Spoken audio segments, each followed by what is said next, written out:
Nang sakupin ng mga zombie ang mundo, nataranta ang lahat maliban sa bida natin. Bakit? Dahil naranasan na niya ang bangungot na ito minsan. Kinain ng mga zombie ang bida natin sa dati niyang buhay, nabuhay muli, at ngayon ay nagbabalik na may trauma, mga alaala, at ang pinakadesperadong cheat code sa kasaysayan, ang simp system. Ang espesyal niyang abilidad, 1,000,000 metro kubikong spatial space, at isang recruitment rule na parang galing sa dating API. Pwede lang siyang magdagdag ng mga sexing babae na may totoong trabaho. Bawal ang mga walang talentong influencer na puro OnlyFans lang.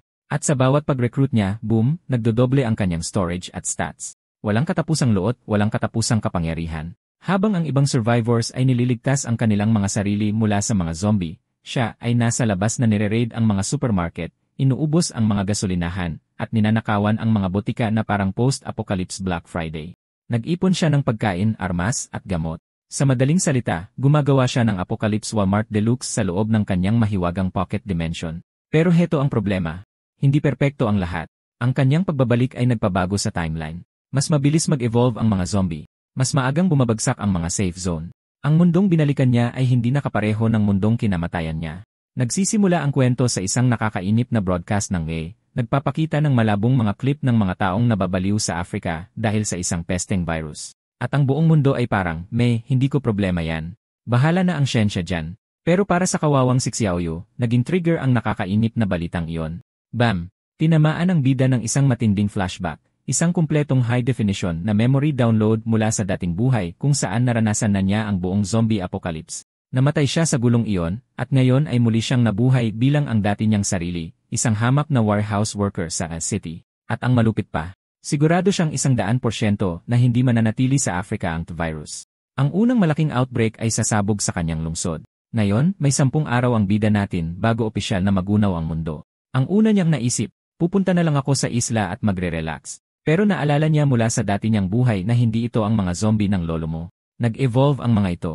Natututo silang lumangoy, umakyat at maging maghukay. Walang ligtas na lugar. Kaya't habang malapit na siyang magkaroon ng matinding mental breakdown, iniisip na ang muling pagsilang na ito ay isang cosmic joke para pahirapan siya ng 2 beses. Isang nakakasilaw na liwanag ang nagligtas sa kanya. Isang makinis na holographic system interface ang lumitaw. Tinatawag itong Goddess Squad System. Parang murang mobile game pero seryoso ang misyon. I-activate ito sa pamamagitan ng pagpatay ng isang zombie. Kaya umayos ng tindig ang ating bida na si Xiaoyu. Ginamit niya ang kanyang perpektong alaala ng hinaharap at naalala na sa tanghali, 2 lalaki sa lokal na Shooks supermarket ang magiging patient zero. Hindi ito biro. Wala siyang shotgun o katana. Binasag niya ang salamin ng emergency box at kumuha ng palakol. Pumunta siya sa warehouse at sakto sa oras, nagsimulang mangisay ang mataba niyang manager. Namutla ang balat ng lalaki. Naging kasing pula ng puwet ng unggoy ang kanyang mga mata. At ang bagong zombie na ito ay agad na sumugod sa isang takot na katrabaho, isang babaeng nagngangalang Xiaoran na sumisigaw ng buong lakas. Hindi natigilan ang bida natin. Iwinasiwas niya ang palakol na parang nakasalalay dito ang buhay niya dahil totoo naman. At bam! Binasag niya ang ulo nito sa isang malupit na palo. Bumagsak ang zombie. Katahimikan. Tapos ang pinakamagandang tunog sa mundo. Isang tunog mula sa video game. Ding! System activated. Isang zombie ang napatay. Opisyal ng online ang Goddess Squad. Habang umiiyak si Xiaoran sa ginhawa, inilatag ng system ang mga patakaran at ang mga ito ay kakaiba. Para makakuha ng kapangyarihan, kailangan niyang mag-recruit ng mga babaeng napakaganda at may trabaho, pero hindi yung parang talent sa OnlyFans. Bawat isa ay nagbibigay sa kanya ng natatanging kapangyarihan base sa kanilang trabaho. Para itong corporate ER strategy para sa apocalypse, talagang wala sa lugar. Pero hindi nagrereklamo si Xiaoyu.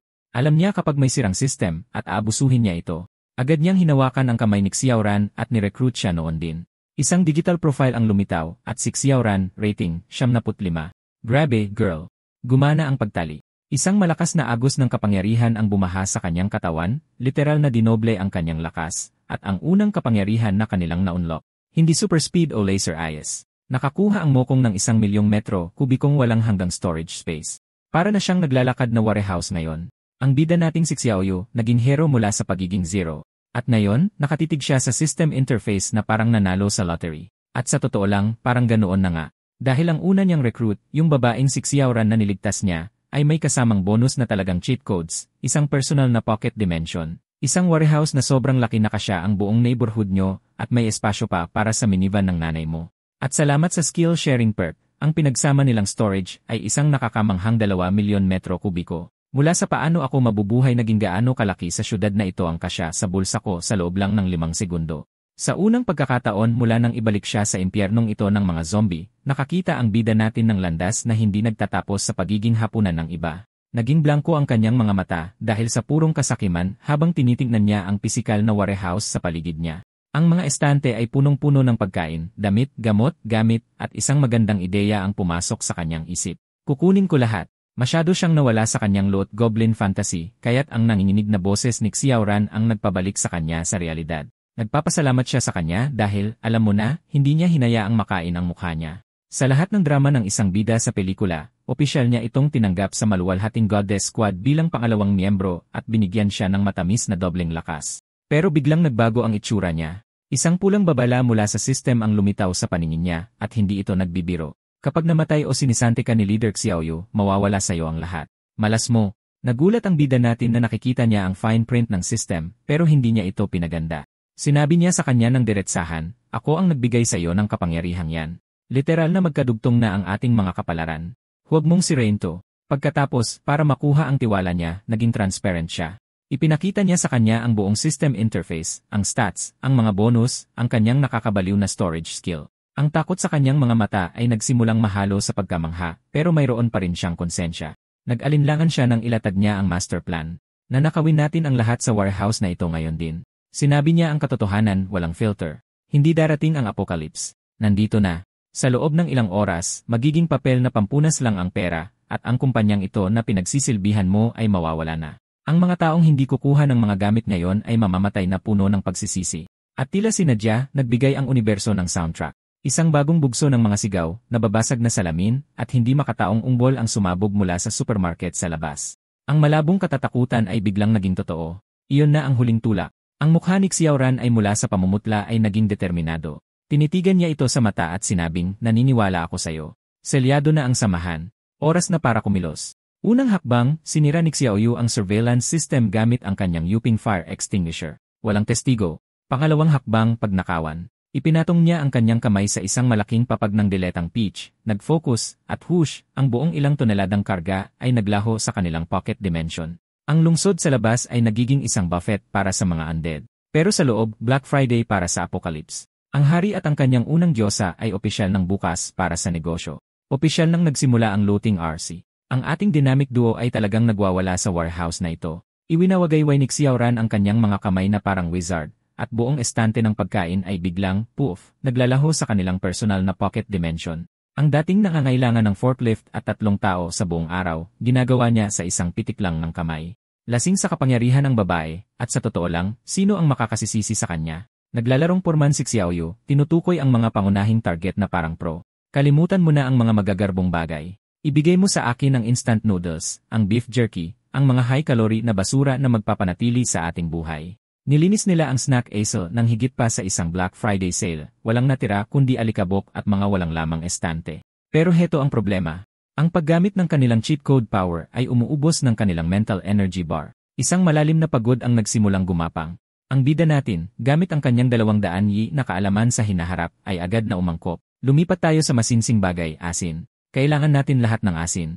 Dahil sa apokalipse, mas magiging mahalaga ang asin kaysa sa iyong crypto portfolio. Tapos nagkaroon ng Galaxy Brain moment si Xiao Ran. Imbes na kunin ang mga item isa-isa, kinuha niya ang buong estante. Ang buong 6 na metrong haba na metal na rack, at lahat ng nasa ibabaw nito ay biglang nawala sa isang iglap. Nadiskubre niya ang select all button para sa totoong buhay. Napanganga si Xiaoyu. Pagkatapos ay numisi siyang parang baliw. Binabago nito ang lahat. Malilinis nila ang lugar na ito sa loob ng ilang minuto, hindi oras. Ang grind ay nakakuha ng malaking nasa boost. Nawala na ang takot, pinalitan ng purong adrenaline ng pagiging pinakamahusay na loot goblin sa kasaysayan. Nagwala sila. Mga pampalasa, butil, mantika, kahit ang mga mamahaling alak at sigarilyo, walang ligtas. Ang warehouse ngayon ay isang hungkag at umaalingaw-ngaw na balat. Pinagpapawisan sila, hinihingal sa pagod ng isip, pero nananalo sila. Pagkatapos ay pinihit ng bida natin ang pinto ng freezer. Isang bugso ng malamig na hamog ang tumama sa kanila. At ano ang ginawa ng alamat na ito? Sinabi niya sa kanya na maghintay para matuyo ang kanilang pawis. Relax muna kundi magiging popsicle tayo. Kahit sa apokalipse, iniisip pa rin ng bida natin ang mga praktikal na bagay. Tinitigan siya ni Xiao Ran na may bagong antas ng respeto. Sa nagyelong sandaling iyon, tinanong niya sa kanya ang totoong tanong. Talaga bang isasama mo ako? Di ba? At hindi siya nagbigay ng isang corny na madramang talumpati. Sinagot niya ito ng may kumpiyansa at halos nanunukso. Ikaw ang una kong kasosyo sa kontrata. Hindi ka na makakatakas sa akin. Iyon lang ang kailangan niyang marinig. Loyalty, maxed out.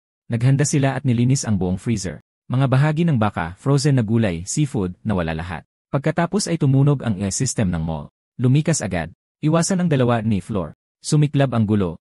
Purong-purong takot. Nagsisigawan, nagtutulakan, nagtatapakan ang mga tao para makalabas. At ano ang ginawa ng ating Sigma na bida? Tumingin siya kay Xiaoran at sinabing, sundan mo ako. Pupunta tayo sa dalawa ni Floor. Habang ang lahat ay tumatakbo palayo sa mga zombie na parang mga beta, si Xiaoyu ay naglalakad patungo sa panganib. Alam niya ang sikreto. Sa ngayon, dalawa pa lang ang mga zombie. Hindi pa ito airborne. Hindi pa ito isang ganap na outbreak. Ito ay isang limitadong pagkakataon. Pinoprotektahan niya ito gamit ang kanyang katawan, gumagawa ng daan laban sa agos ng mga sumisigaw na noob. Ang kanyang mga kamay ay mahigpit na nakakapit sa likod ng kanyang jacket para sa kanyang buhay. Ang mall ay purong kaguluhan, isang symphony ng mga sigaw, mga taong natatapakan, at isang zombie na pinipiestahan ang isang kawawang kaluluwa. Ito ang pinakamasamang bangungot ng isang beta. Pero ang bida nating si Xiaoyu, hindi siya takot. Nagkalkula siya. Habang ang lahat ay nakakakita ng halimaw, nakikita niya ay isang distraction, isang perpektong pagkakataon para umalis. Hinila niya si Xiaoran at dinala sa isang gilid na pasilyo. Hindi natin kailangang labanan to, bulong niya, kasing lamig ng yelo. Bahala na ang mga pulis dyan. Hindi pa ito nakakahawa. Ang tanging trabaho natin ay magnakaw. Pumunta sila sa fire escape, pero ito'y isang total noob trap na puno ng mga nagpapanik na tao na lahat ay nagtutulakan laban sa isang nakakandadong pinto. Wala nang pag-asa. Kaya ano ang ginawa ng ating Sigma? Pumihit siya. Hinila niya ito sa isang balkonahe na nakatanaw sa isang delivery zone sa ibaba. At nang hindi man lang pinapanood ito, ang ating bida ay lumundag sa rehas at bumagsak na parang dalawang talampakang lundag lang. Dahil sa kanyang system-enhanced na katawan, mukha itong madali. Tuminala siya kay Xiaoran. Talon. Sasaluhin kita. Nagtiwala siya sa kanya, tumalon, at sinalo siya nito na parang gawa sa balahibo. Sa isang iglap huminto ang mundo. Nagulat siya kung gaano ito kagaan at kung gaano kasarap sa pakiramdam. Namula siya ng husto at pautal-utal na nagpasalamat. Pre, may spark ba yun? Siguro. Pero wala ng oras para dyan. Umaalinggaw ang mga sirena ng pulis. Ang syudad ay papasok na sa full lockdown. Kailangan na nating kumilos, sigaw niya.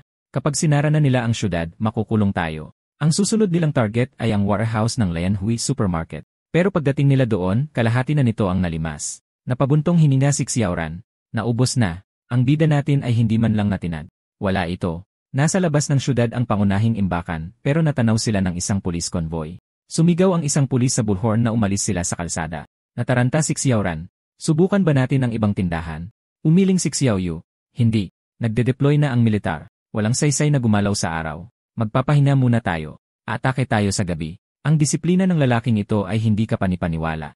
Si Xiaoran, na medyo baguhan pa, ay nagmungkahi na bumalik na lang siya sa kanyang bahay. Agad niyang tinanggihan yon.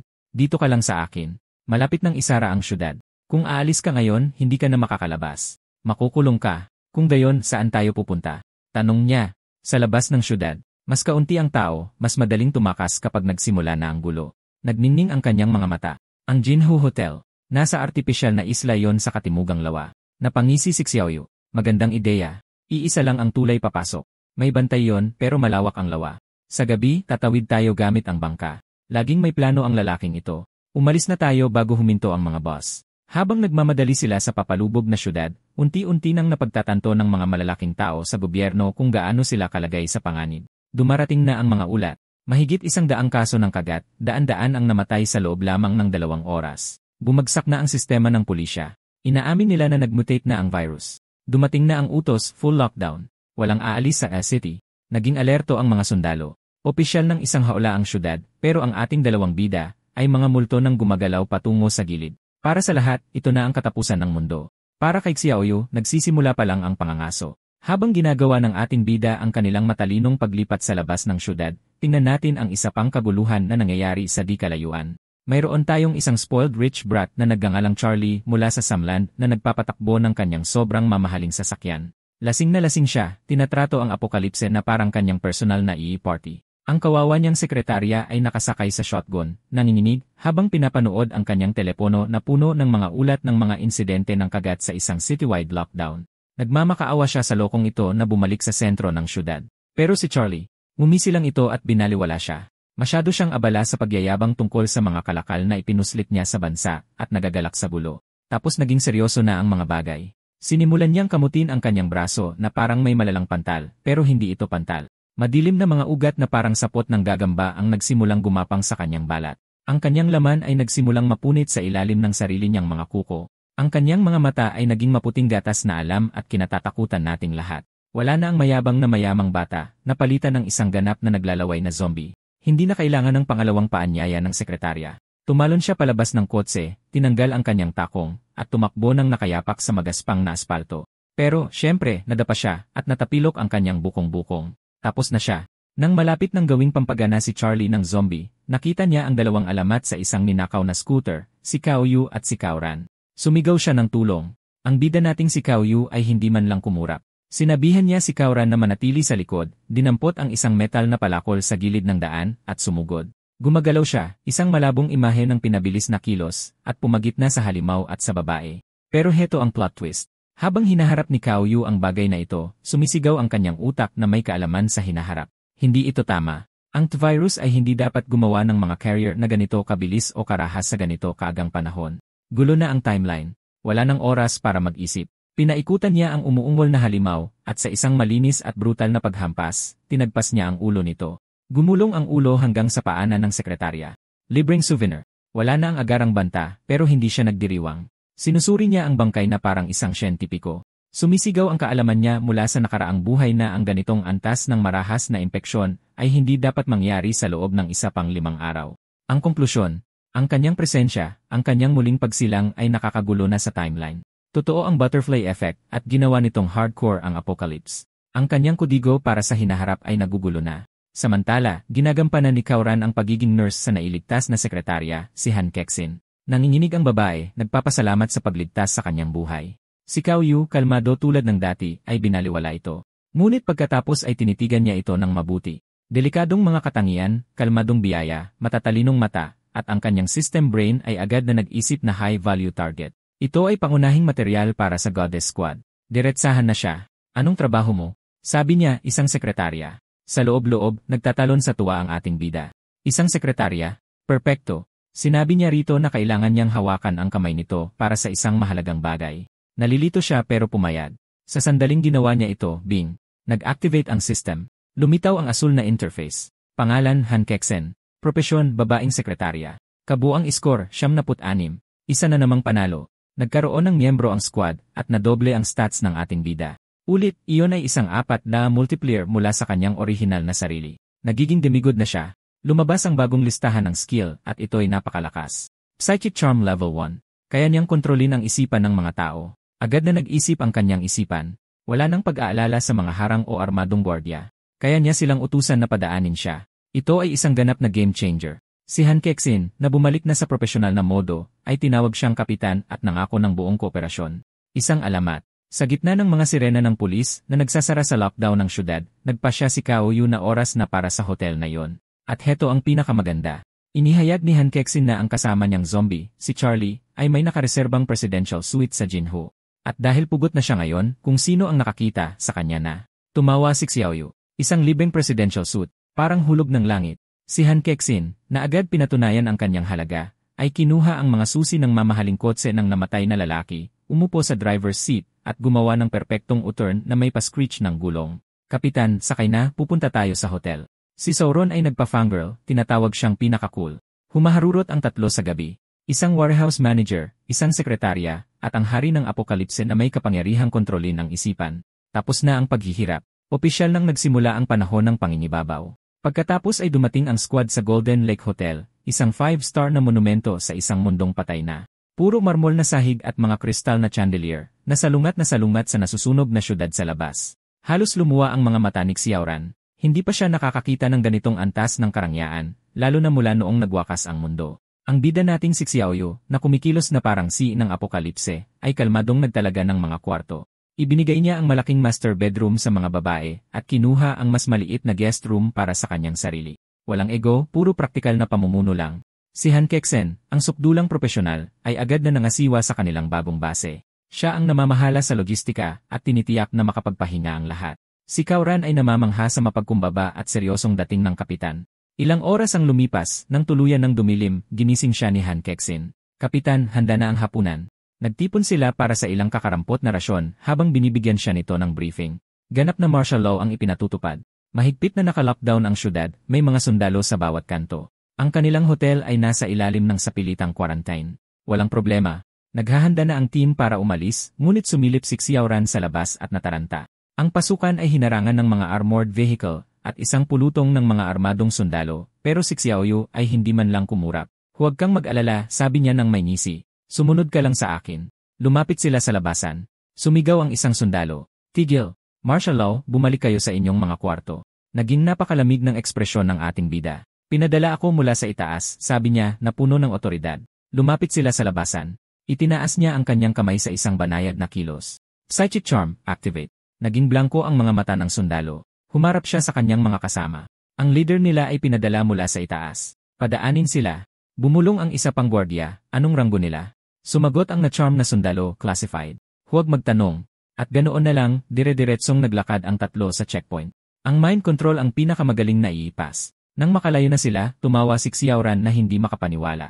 Wow! Kailan pa tayo naging pinadala mula sa itaas? Umiti lang si Kaoyu. Ipaliwanag ko mamaya. Umupo si Han Kexin sa manibela, at humarurot sila sa tahimik at militarisadong mga kalsada. Tiningnan ni Xiao Ran ang iya. Kapitan, papunta ba tayo sa Katayan? Kinumpirma niya. Susugurin natin yan ngayong gabi. Ang sariwang karne ay ginto, at kayang panatilihin itong sariwa ng bodega natin magpakailanman. Walang mali sa lohika ng lalaki. Habang nagtatago ang lahat, iniisip niya ang kanyang pangmatagalang supply ng steak. Dumaan sila sa isa pang checkpoint, at hindi man lang sila tiningnan ng 2 beses ng mga sundalo, sa pag-akalang sila ay mga top-level operative. Ang passive effect ng Psychic Charm ay nagbubunga pa rin. Dumating sila sa Xing Xing Slaughterhouse, isang malaking pinatibay na kompleks na binabantayan ng pribadong security. Sumigaw ang unang gwardiya na huminto sila, humihingi ng at mga espesyal na permit. 2 pang gwardiya ang sumama sa kanya, nagiging agresibo. Kung wala kayong clearance, umalis kayo. Mabilis na nag-isip si Xiaoyu. Ginayuman niya ang isang gwardiya na humawak sa kwelyo ng pinaka-agresibong gwardiya. Bago pa man makareact ang sinuman, biglang sinuntok ng ulo ng gwardyang ginayuman niya ang kanyang sariling kasamahan sa mukha. Kumislap ang lilang liwanag sa kanyang mga mata. Sa isang banayad na psychic push, pinatumba niya ang 2 gwardiya sa isa't isa. Nag-umpugan ang kanilang mga bungo at bumagsak sila na parang mga sako ng patatas. Marami pang gwardiya ang tumatakbo, pero para lang silang mga bowling pin para sa kanya. Pinatumba niya silang lahat ng may malamig at kalkuladong katumpakan, nag-iwan ang bunton ng mga tulog na security sa semento. Tumango si Kaoyu bilang pagsangayon. Ang babae ay isang tahimik at eleganteng sandata. Kalmado lang niyang sinabi na sa kanya na ipaubaya ang mga sisiw mula ngayon. Halos kinikilig na si Xiao Ran, tinatawag siyang kahanga-hanga. Sa loob ng Katayan, nagyelo. Medyo na-excite si Xiao Ran at pumunta sa pangunahing pinto ng freezer, pero pinigilan siya ni Kaoyu. Naaalala mo ba noong huli? Muntik ka nang maging popsicle. Kumuha ka muna ng mga damit na insulated. Tumango siya, medyo nahihiya habang si Han Kexin ay pumuesto bilang tagabantay. Nang sa wakas ay nabuksan nila ang pinto, ito'y isang magandang tanawin. Mga estante ng dekalidad na karne, kumikinang sa ilalim ng malamig na ilaw. Nanlaki ang mga mata ni Sauron. Mayaman na tayo, tili niya. Pero ang ating bida na si Kaoyu ay 10 hakbang na sa unahan. Tinawag niya itong makitid ang isip. Isa pa lang ito. Susugurin natin ang 8 katayan bago mag-umaga.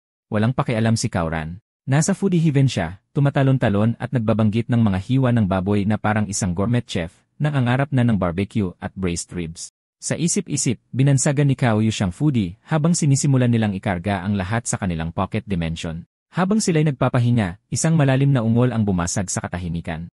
Isa sa mga gwardyang pinatulog nila ay pasuray-suray na tumatayo, ngunit hindi na siya isang gwardya. Kulay abo ang kanyang balat, maputi ang mga mata, at umbok ang mga ugat. Naging zombie na siya. Bumibilis ang impeksyon, kahit ang mga walang malay ay hindi naligtas. Sumugod ang zombie kay Han Kexin, pero hindi siya natinag. Nagningning ang kanyang mga mata sa psychic power. Tinamaan niya ito ng mental charm sa kalagitnaan ng pagsugod, pinatigil ito sa kinatatayuan. Nanginginig ang nilalang, nalilito, nakakulong sa sarili nitong patay na katawan. Tapos sa isang nakakakilabot na pangyayari, kinuha ng sarili nitong kamay ang kutsilyo ng magkakarne mula sa malapit, itinaas ito, at isinaksak ng diretsyo sa sarili nitong bungo. Bumagsak itong patay.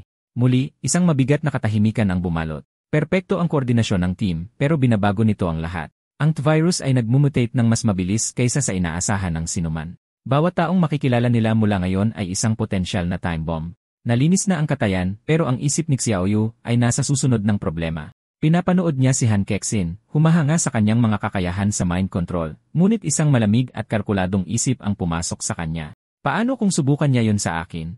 Mabilis niyang naalala ang panuntunan ng system. Kung mamatay siya, mawawala ng kapangyarihan ang buong squad. Iyon ang kanyang safety net. Pero sa apokalipse, hindi ka sumusugal. Kaya tinawag niya ito at sinabi ang nakakagulat na balita. Gamitin mo sa akin ang iyong mental charm. Nagulat siya. Kapitan, hindi iyan angkop. Pero nagpumilit siya. Kailangan niya ng patunay. Sa wakas ay sumuko siya. Nag-aalab ang kanyang mga mata sa psychic energy. Ikaw ang humingi nito. Inilabas niya ang buong lakas ng kanyang kalooban, inuutusan siyang tumalon. At ang ating bida, hindi man lang siya natinag. Nakatayo lang siya roon, isang estatwa, hindi gumagalaw. Ibinuhos niya ang bawat onsa ng kapangyarihan niya dito, pinagpapawisan ang kanyang noo, pero para siyang sumusubok na itulak ang isang bundok. Wala. Ngumisi si Cao Yu kontento. Tapos na ang pagsubok. Ang kanyang quadruple amplified stats at bakal na kalooban ay ginagawa siyang ganap na immune. Siya ang nag-iisang tunay na hari ng squad na ito. Dahil ayos na yon, balik na sa trabaho. Ngunit nang paalis na sila, dumating ang mga pulis. Isang buong squad, nakatutok ang mga baril, sumisigaw, freeze. Itinaas ni Cao Yu ang kanyang mga kamay, kalmado pa rin, sinasabing nandyan lang sila para sa negosyo. Ito ang perpektong distraksyon. Kuminang ang mga mata ni Han Kexin, at tinamaan niya ang lead officer ng isang psychic command. Naging blanko ang kanyang mga mata. Kinuha niya ang radyo at nagsimulang magsinungaling, nag-uulat ng isang misteryosong kaguluhan at nililinis ang ating team sa lahat ng kasalanan. Inirehistro pa niya ang kanilang sasakyan bilang isang opisyal na sasakyan, otorisadong lampasan ang lahat ng checkpoint. Ganoon lang, naging personal escort service nila ang mga pulis. Humaharurot sila palayo at nagsimula ang tunay na pagsalakay. Ito ay isang magdamag na pagnanakaw ng karne sa buong lungsod. Sunod-sunod nilang pinuntahan ang mga katayan. Dahong, Sing-Sing, Wanchon, Peggy, nililinis ang mga ito.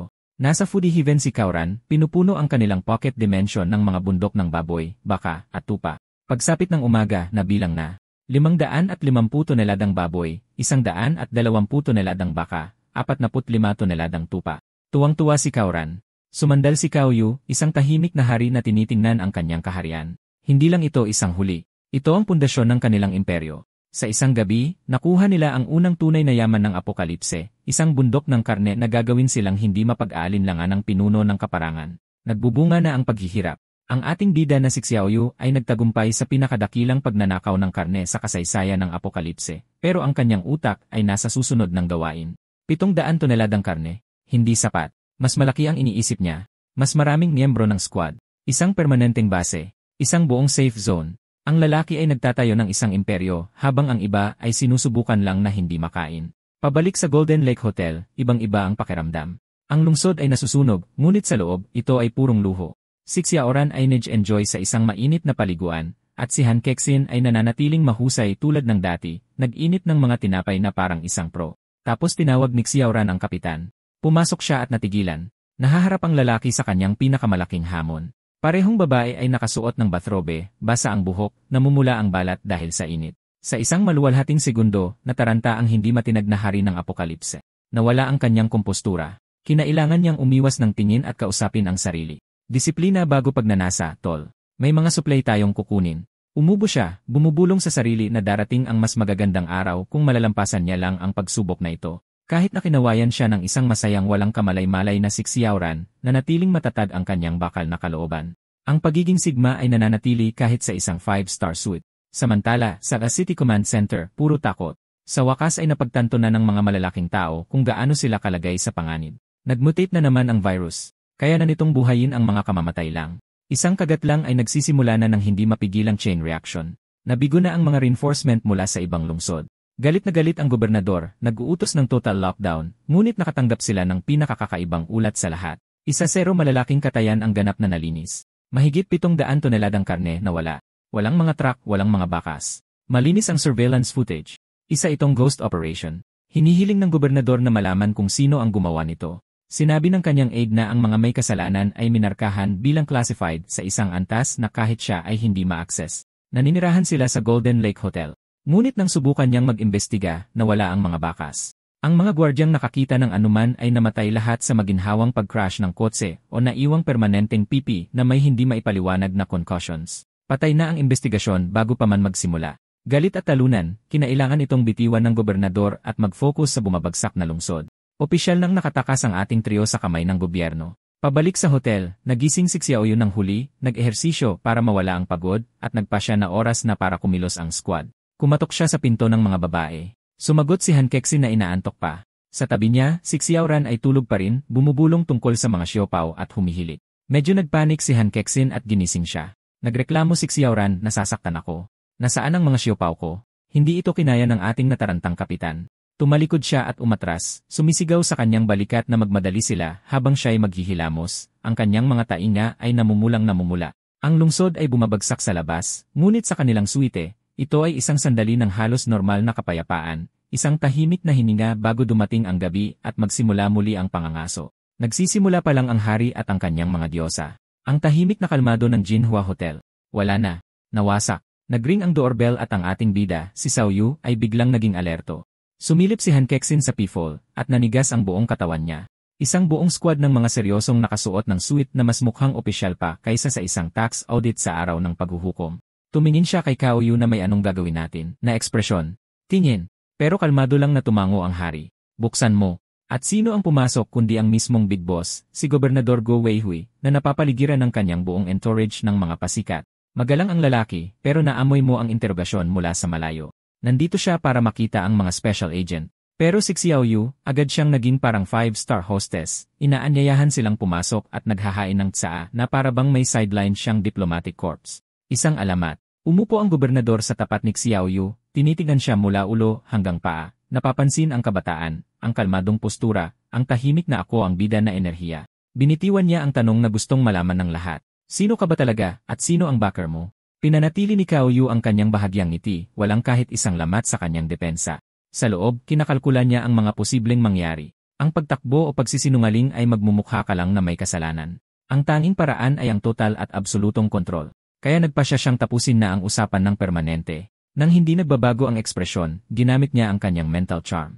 Isang hindi nakikitang alon ang nagbago sa isip ng gobernador, binabaluktot ang kanyang persepsyon na parang isang semento sa init ng tag-araw.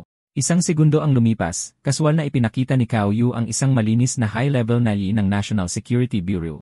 Ang klasifikasyon, ang ranggo, ang mga code, napaka-perpekto nito na halos sumisigaw ng classified, bawal sayo. Ang pagdududa ng gobernador ay biglang naglaho.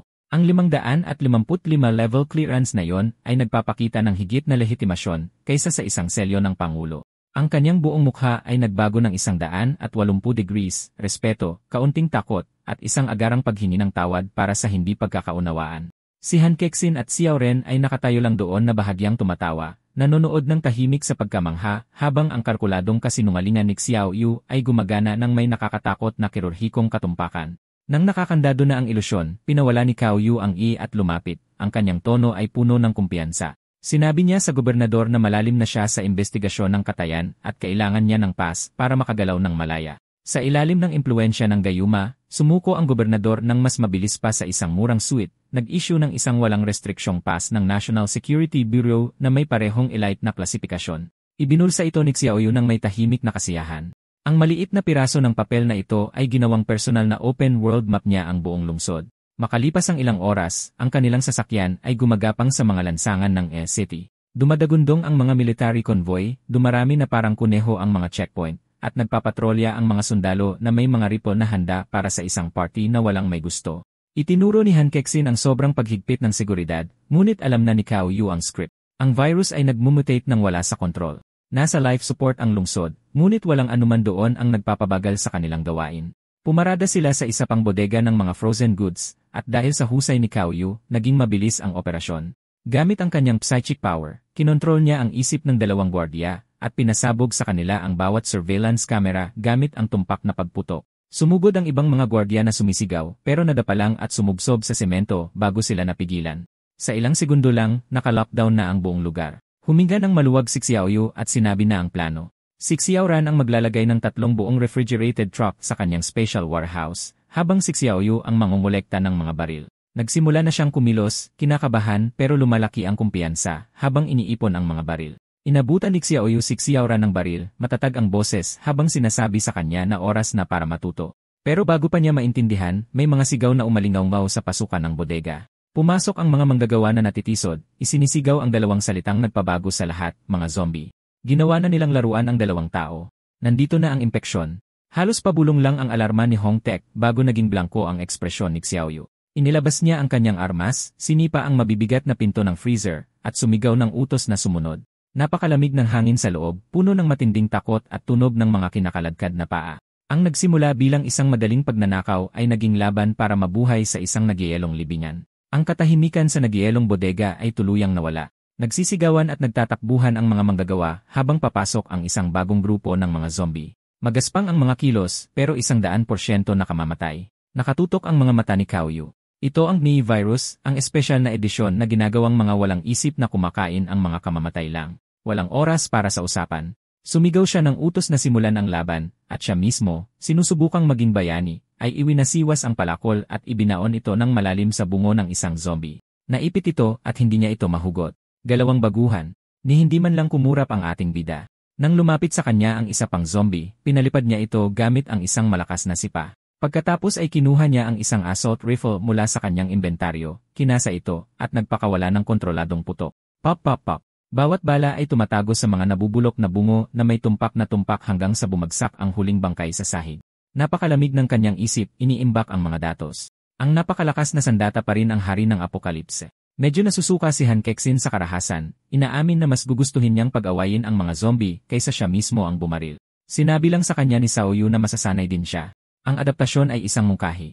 Nang bumagsak ang huling zombie, hinugot ni Han Kexin ang palakol, at ibinalik ni Xiaoyu ang kanilang focus sa misyon. Binuksan ni Kauran ang kanyang space warehouse at sinimulang sipsipin ang mga produkto, baboy, baka, manok, hanggang sa mahigit 8,000 tonelada ng frozen meat ang naglaho sa kawalan. Pagod na siya pero nakangiti, para siyang nanalo sa Apocalypse Lottery. Habang paalis sila, nakatutok ang tingin ni Xiaoyu sa skyline ng lungsod, usok ang nagpipinta sa abot tanaw.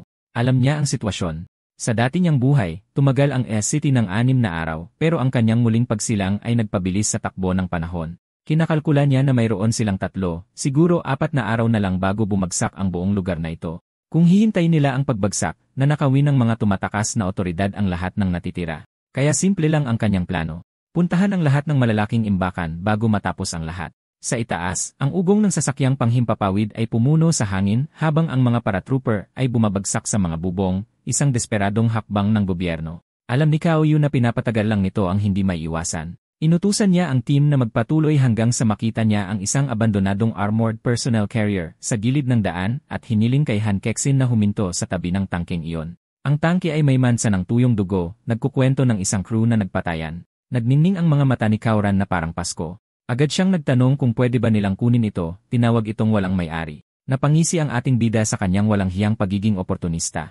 Ang makapal na baluti ng sasakyan ay ginagawa itong perpektong gumagalaw na kuta. Isang utos lang at itinago ni Xiaoyu ang buong makina ng digmaan sa dimensional pocket nito, talagang nakakabaliw. Habang naghahanda silang umalis, nagpaut si Kauran, pumadyak at nagreklamo na gusto niyang siya ang kumukuha ng ganoong astig na bagay. Tumawa lang si Xiaoyu, ipinangako sa kanya ang susunod na malaking huli. Ang kanilang biruan ay isang kakaibang anyo ng pagsuway at gaan sa gitna ng lahat ng pagkabulok. Sa labas, literal na nabubulok ang lungsod, apoy at sirena ang nagpipinta ng larawan ng katapusan. Pero sa loob ng kanilang sasakyan, isang maliit at nagkakaisang team ang nagpaplano na ng susunod na pagnanakaw, handang ubusin ang lahat sa namamatay na lungsod na ito bago bumagsak ang huling kurtina. Sa loob ng City Emergency Command Center, ang kaguluhan ay na-promote na at nakasuot na ng suit. Ang pangunahing screen ay nagniningning na parang scoreboard ng kamatayan, kumikislap ang mga numero mula sa bawat distrito. Mahigit 6,000 na ang kumpirmadong patay, at ang bilang ay tumataas ng mas mabilis pa sa isang viewbot sa channel ng isang streamer. Nakatayo roon si Gobernador Guo Weihui, ang kanyang mukha ay isang perpektong larawan ng lagot na talaga tayo. Sa wakas ay sinabi na niya ang hindi dapat sabihin, tapos na ang lungsod. Ang mas matindi pa, ang incubation period ng impeksyon ay nangangahulugang ang taong katabi mo ay maaaring isang zombie na naghihintay. Ang paranoia ang naging bagong opisyal na patakaran. Nang pumasok ang isang opisyal na nagsasabi tungkol sa mga reinforcement mula sa Ministeryo ng Depensa, isang maliit na kislap ng pag-asa ang sumilay sa mga mata ni Go. Tapos narinig niya ang bilang, 1,000 sundalo, 1,000. Ang ministeryo ay kapos na kapos, mas manipis pa sa budget na toilet paper sa buong bansa. Napayuko si Go sa mesa, bumubulong na tatagal pa sila ng isang araw. Hindi ito parang utos, kundi parang isang panalangin. Inilatag niya ang huling desperadong plano. Kung hindi nila mapipigilan ang outbreak hanggang bukas ng gabi, susuko na sila. Nanakawin ng gobyerno ang lahat ng natitirang cold storage at kamalig, pagsasamahin ang anumang natitira sa hukbo at aalis. Iiwan nila ang 800,000 sibilyan sa kanilang kapalaran, aalisin ang lockdown para lang magkalat at mamatay ang mga tao sa labas ng mga pader ng lungsod. Nag-alinlangan ang kanyang opisyal, pero iwinagayway lang niya ito, humihingi lang ng 2 bagay, ang kanyang pamilya ay dalhin sa kanya sa isang helicopter na naka-standby. Mag-isa, tumingin siya sa bintana sa madilim na skyline, pero hindi talaga siya nag-iisa. Sa likuran niya, nagsimulang mangisay ang kanyang aide, isang mahinang ungol ang lumabas sa kanyang lalamunan. Nang lumingon si Guo, ang pagkalito ay naging purong takot, ang katawan ng aide ay nagmistulang halimaw. Sumugod ang nilalang. Sumigaw si Guo para sa mga gwardiya. Biglang bumukas ang mga pinto, at nag-utos si Guo na magpaputok. Pagkatapos ay winasak ng putukan ang silid. Nangisay ang nagbagong anyong aide sa ilalim ng ulan ng bala bago tuluyang bumagsak sa sahig. Si Guo, habol ang hininga, ay iniutos lang na kaladkarin ang bangkay. Nakatayo roon ang ibang mga opisyal, maputla at tahimik. Kung nakapasok ang virus sa pinakaloob na silid ng gobernador, walang lugar na ligtas. Ang chain of command ay hindi na isang panangga. Isa na itong countdown timer. Samantala, sa isang apartment sa isang mataas na gusali, nagiging personal na ang apokalipse. Isang babae na nagngangalang Ana ay sunod-sunod na tinatawagan ang telepono ng kanyang mga magulang, nanginginig ang mga kamay sa bawat hindi nasasagot na tawag. Tapos narinig niya ito, isang mahinang ungol mula sa likod ng pinto ng banyo. Nagsimulang umalog ang doorknob, tapos may kumaluskos, tapos ang tunog ng kahoy na nabibiyak. Natigilan siya. Ang kanyang kasama sa kwarto, si Wang Shui, ay naging zombie na. Ang baho ng pagkabulok ay pumasok sa silid habang isang maputlang braso na puno ng dugo ang sumuntok sa pinto at kumakaway sa hangin. Mabilis na umatras si Ana sa kanyang kama. Ang mga mata ay palipat-lipat sa pagitan ng pangunahing pinto at ng nasisirang pinto ng banyo. Nakulong siya. Ang labasan ay nasa tabi mismo ng merienda ng halimaw. Ang kanyang isip ay paikot-ikot sa kawalan ng pag-asa. Manatili, maging pagkain ng zombie, tumakbo, mahuli sa kalagitnaan. Lumingon siya sa bintana, -30 palapag, isang mabilis na tiket patungo sa semento. Nasa pagitan ng mahawaan at madurog, ang tanging magagawa niya ay bumulong ng desperadong pakiusap sa isang mundong tumigil na sa pakikinig. Sa ibaba, patuloy na nasusunog ang city. Mula sa tuktok ng gobyerno hanggang sa isang apartment, tinanggal ng virus ang lahat ng natitirang ilusyon. Ang sibilisasyon ay hindi bumabagsak ng may malakas na pagsabog. Nabubulok ito mula sa loob palabas, isang takot na tibok ng puso sa bawat pagkakataon. Pabalik sa wasak na apartment, ang personal na bangungot ni Ana ay umabot na sa final boss. Sa wakas ay bumigay ang pinto ng banyo, nagkapira-piraso habang lumabas ang nahawaang si Wang Shui, nag-iwan ng mga mansa ng dugo sa sahig sa bawat magaspang na hakbang. Si Ana, na ang puso ay halos lumabas na sa kanyang dibdib, ay isiniksik ang sarili sa dilim ng isang aparador sa kwarto. Sumisilip sa siwang, pinanood niya ang nilalang na gumagalaw, ang mahinang ungol nito ay pumupuno sa katahimikan na parang isang awit ng kamatayan. Bawat hininga niya ay parang busina sa sarili niyang mga tainga. Ang nanginginig niyang mga daliri ay kinapa ang kanyang mga bulsa para sa kanyang telepono, para lang maalala na naiwan niya ito sa sofa. Lubos na kawalan ng pag-asa ang bumalot sa kanya. Ang pagbukas ng pinto ay nangangahulugang agarang kamatayan. Walang matatawagang tulong, walang takas. Ang tanging magagawa niya ay itikom ang kanyang mga labi at magdasal na hindi marinig ng nilalang ang tunog ng kanyang mabilis na tibok ng puso. Samantala, sa kabilang panig ng nasusunog na lungsod, sa komportableng presidential suite ng Jinho Hotel, 2 oras nang natutulog si Cao Yu. Nag-recharge na ang kanyang katawan, ngunit ang kanyang isip ay nakatutok na sa susunod na misyon. Dumating na ang gabi, ang lungsod sa labas ay nagpapakita ng peking katahimikan. Nilantakan niya ang pagkain, sinulyapan si Xiaoran at Han Kexin na tulog pa rin sa tabi niya. Sobra na ang kanilang pagod. Kailangan nila ng pahinga pero biglang may kumalabog.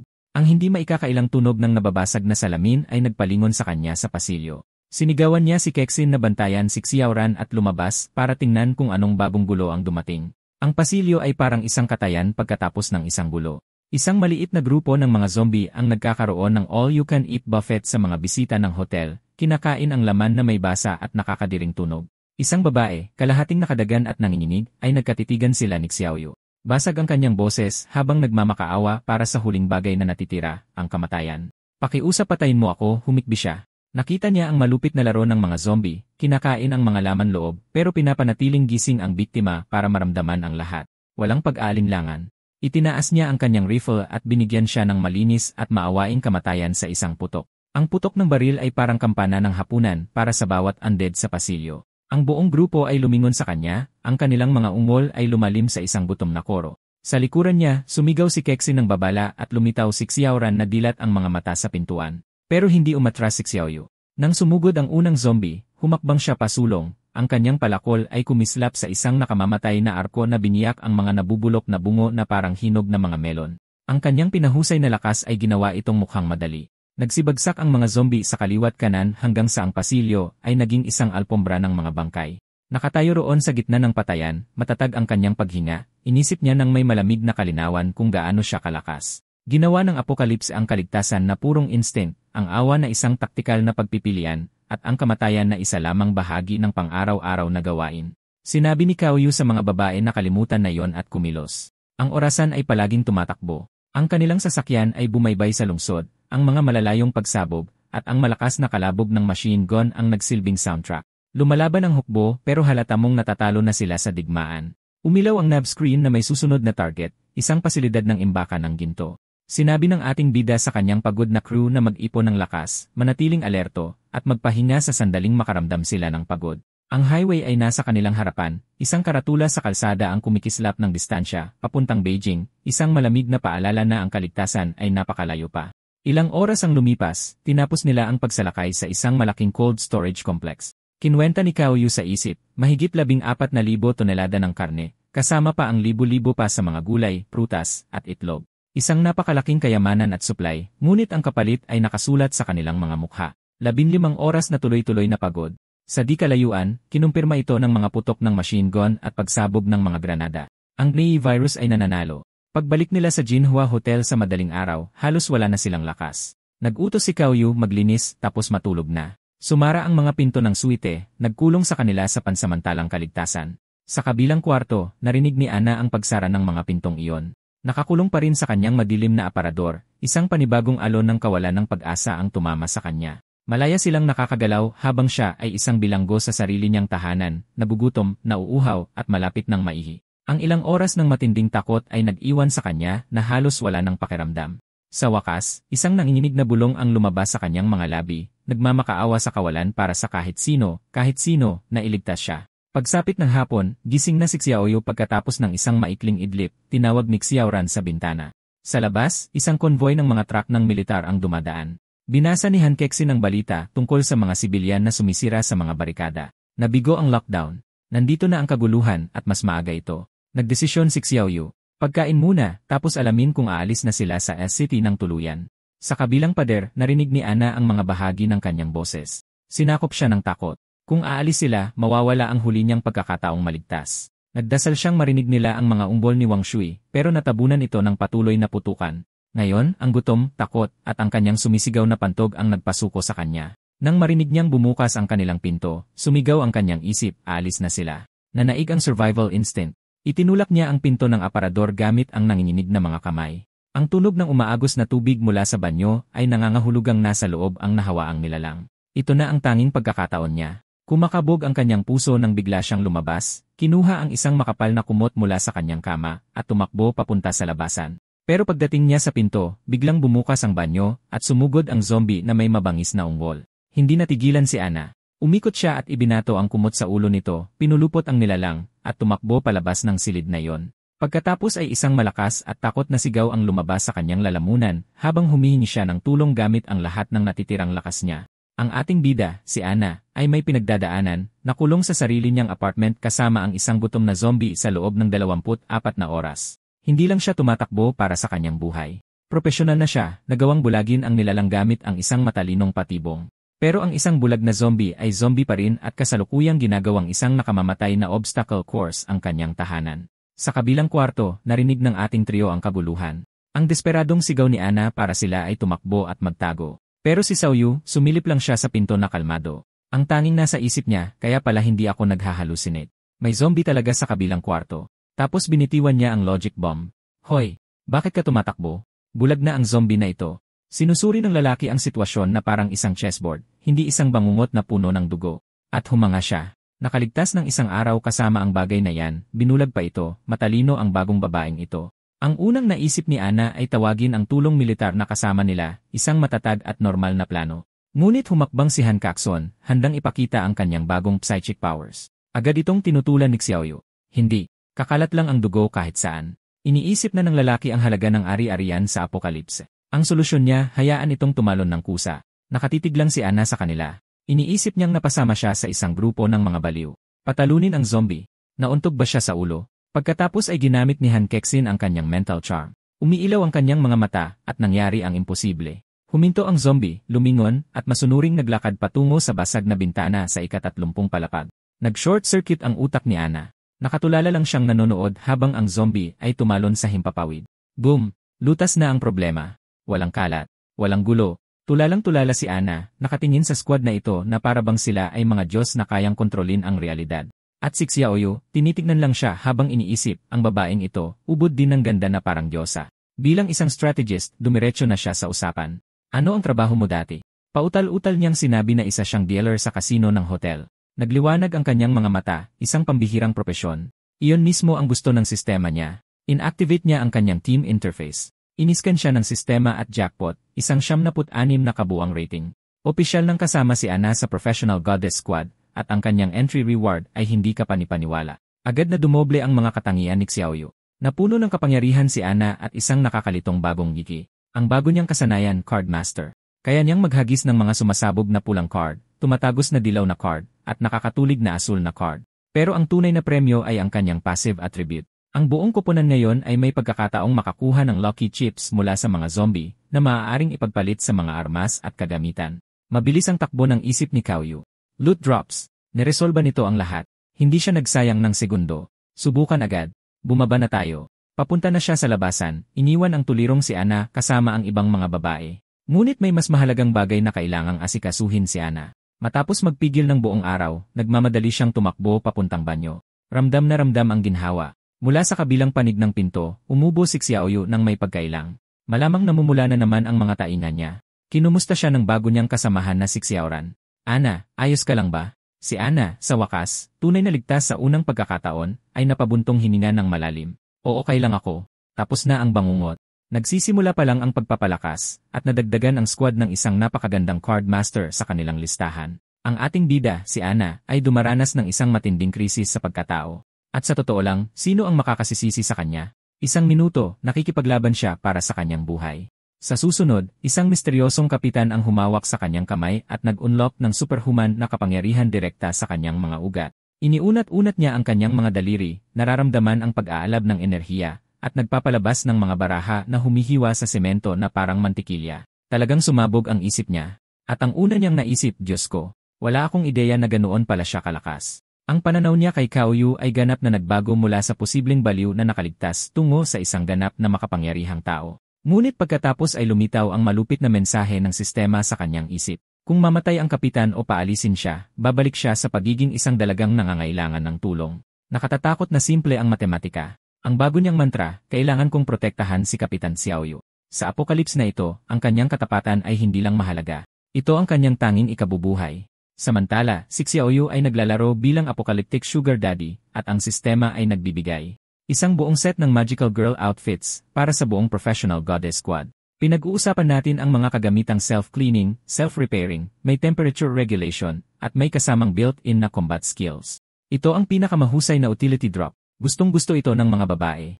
Sinusubukan ni Xiaoran na punitin ang kanyang uniforme bilang warehouse manager, ngunit nabibigo. Natutuklasan ni Han Kexin na kaya niyang tumakbo ng marathon habang nakatakong ng sekretarya, at si Ana ay gumagawa na ng mga card flourish sa kanyang makinis na kasuotang pang-dealer. Ang squad ay handa, armado, at mukhang kahanga-hanga. Agad dumating ang kanilang unang pagsubok. Sa lobby ng hotel, isang bagong zombie ang nagdudulot ng gulat. Sumisigaw ang mga gwardiya para sa militar, ngunit nakita ni Xiaoyu ang isang magandang pagkakataon. Dahil kasama si Ana sa koponan, lahat ay makakakuha ng luot mula sa mga halimaw. Perpektong oras para subukan ito. Habang nagpapanik ang lahat, humakbang si Xiaoyu. Sa isang pitik ng kanyang pulso, isang baraha ang lumipad sa hangin, ginabayan ng kanyang kalooban, at pinabagsak ang zombie sa isang tumpak na atake. Malinis, epektibo at talagang astig. Agad na tumunog ang sistema. Isang lucky chip ang nakuha at na-convert. Ilang segundo lang, hinahangaan na ni Xiaoyu ang isang napakatalas na tactical knife na biglang lumitaw sa kanilang inventaryo. Tagumpay ang kakayahang magluot ni Ana. Kinailangang pagalitan siya ni Han Kexin sa paglalaro ng kutsilyo sa kotse, ngunit naintindihan na ang punto. Tumaas ng husto ang kanilang potensyal sa pagpapalakas, ngunit mabilis na naging seryoso ang sitwasyon.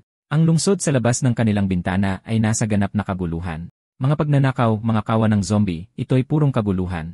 Naglatag ng bata si Xiaoyu. Kailangan nating mag-imbak ng mas maraming supply, palakasin ang ating lakas. Hindi na lang ito tungkol sa pagkaligtas. Tungkol na ito sa pagtatayo ng isang kuta sa gitna ng bagyo. Ang una nilang malaking target, ang grain station. Ngunit nang huminto sila sa labas ng malaking tahimik na complex, mali ang pakiramdam. Walang ingay, walang galaw, tanging isang nakakatakot na katahimikan. Lumabas si Xiaoyu, ang kanyang mga mata ay sinusuri ang nakakatakot na pasilidad.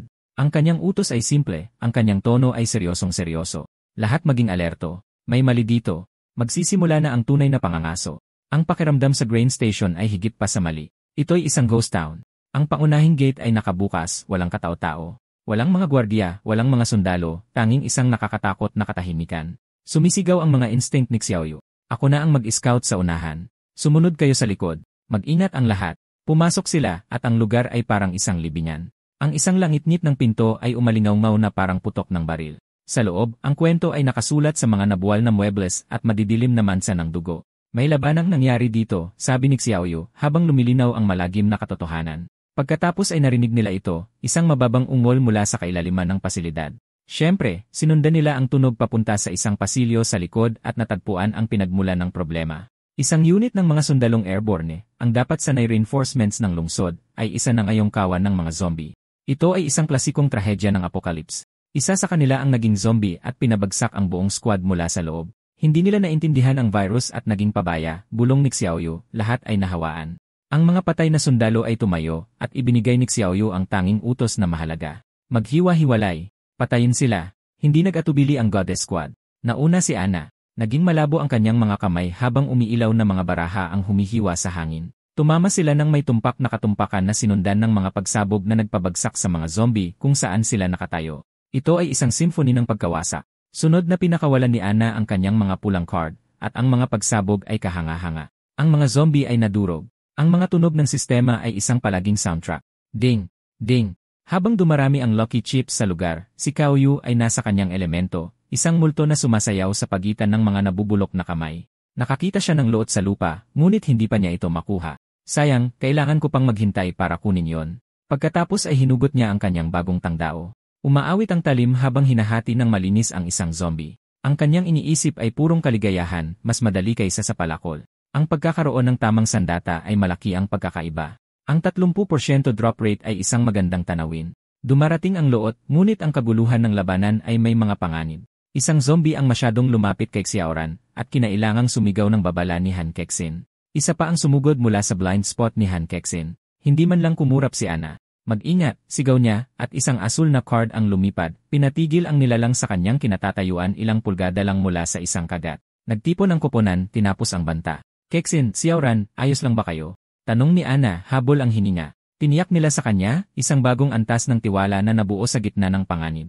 Ipinaliwanag ni Ana ang kanyang pag-aatubili. Baka masaktan ng mga pula at dilaw kong card ang mga kasamahan ko.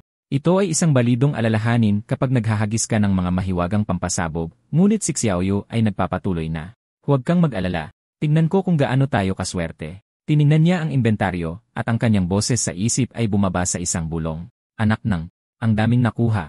Hindi lang mga sandatang pangmalapitan. Isang pistola, isang kahon ng 9 milimetrong bala, isang katana.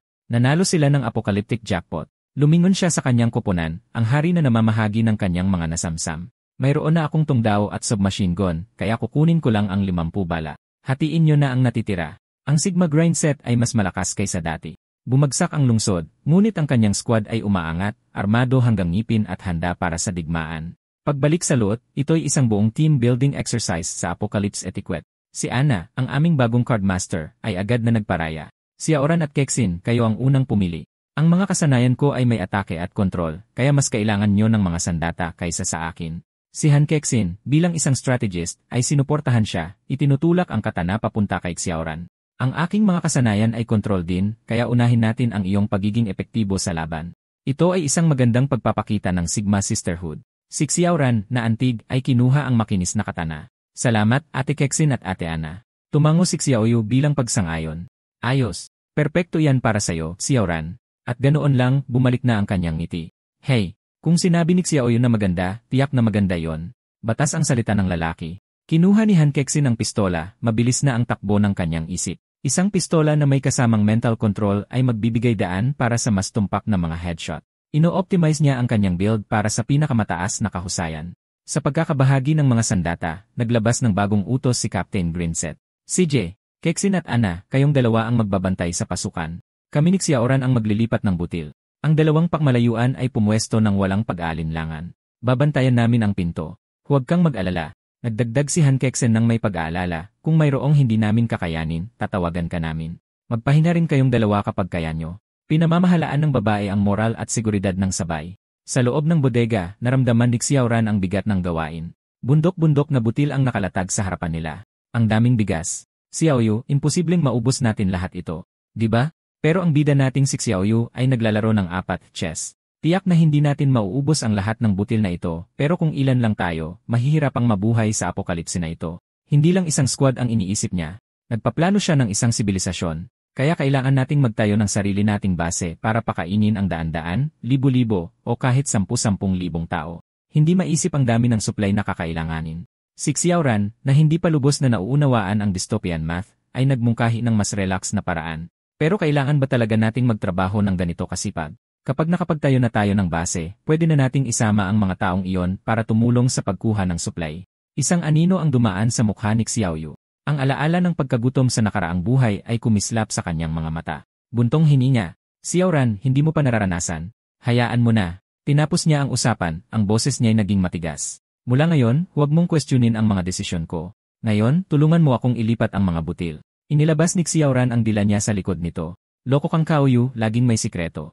Bleh. Pero nasa isip na niya, binibigyan katwiran ang pag-imbak. Sa paglala ng apokalipse, tiyak na may darating para salakayin ang mga bodega, pero hindi nila mauubos lahat agad-agad. Sa huli, mabubulok lang din naman, kaya mas mabuti nang kunin na natin. At sa space storage ni Xiaoran, walang nasisira. Ang buong kamalig ay naglaho sa kanilang pocket dimension. Ang huli niyang naisip, tama, hindi nabubulok ang mga bagay sa storage space. Pwede tayong mangolekta ng isang batch at iproseso natin mismo mamaya. Ang lalaki ay nagtatayo ng isang sustainable na ekonomiya mula sa wala. Samantala, sa City Command Center, hindi maganda ang sitwasyon. Kumikislap ang mga screen dahil sa mga nakakabahalang numero, libo-libo ang patay, kabilang ang daan-daang sundalo. Hinahampas ng gobernador ang kanyang kamao sa mesa. Mula kahapon hanggang ngayon, mahigit 1,500 sundalo na ang namatay sa labanan. Ang buong lungsod ay nahaharap na ngayon sa napipintong pagkawala ng kontrol. Sumuko na siya. Ang lalaki ay opisyal ng sumuko. Ginawa ko na ang lahat. Hindi na talaga natin kaya pang pigilan.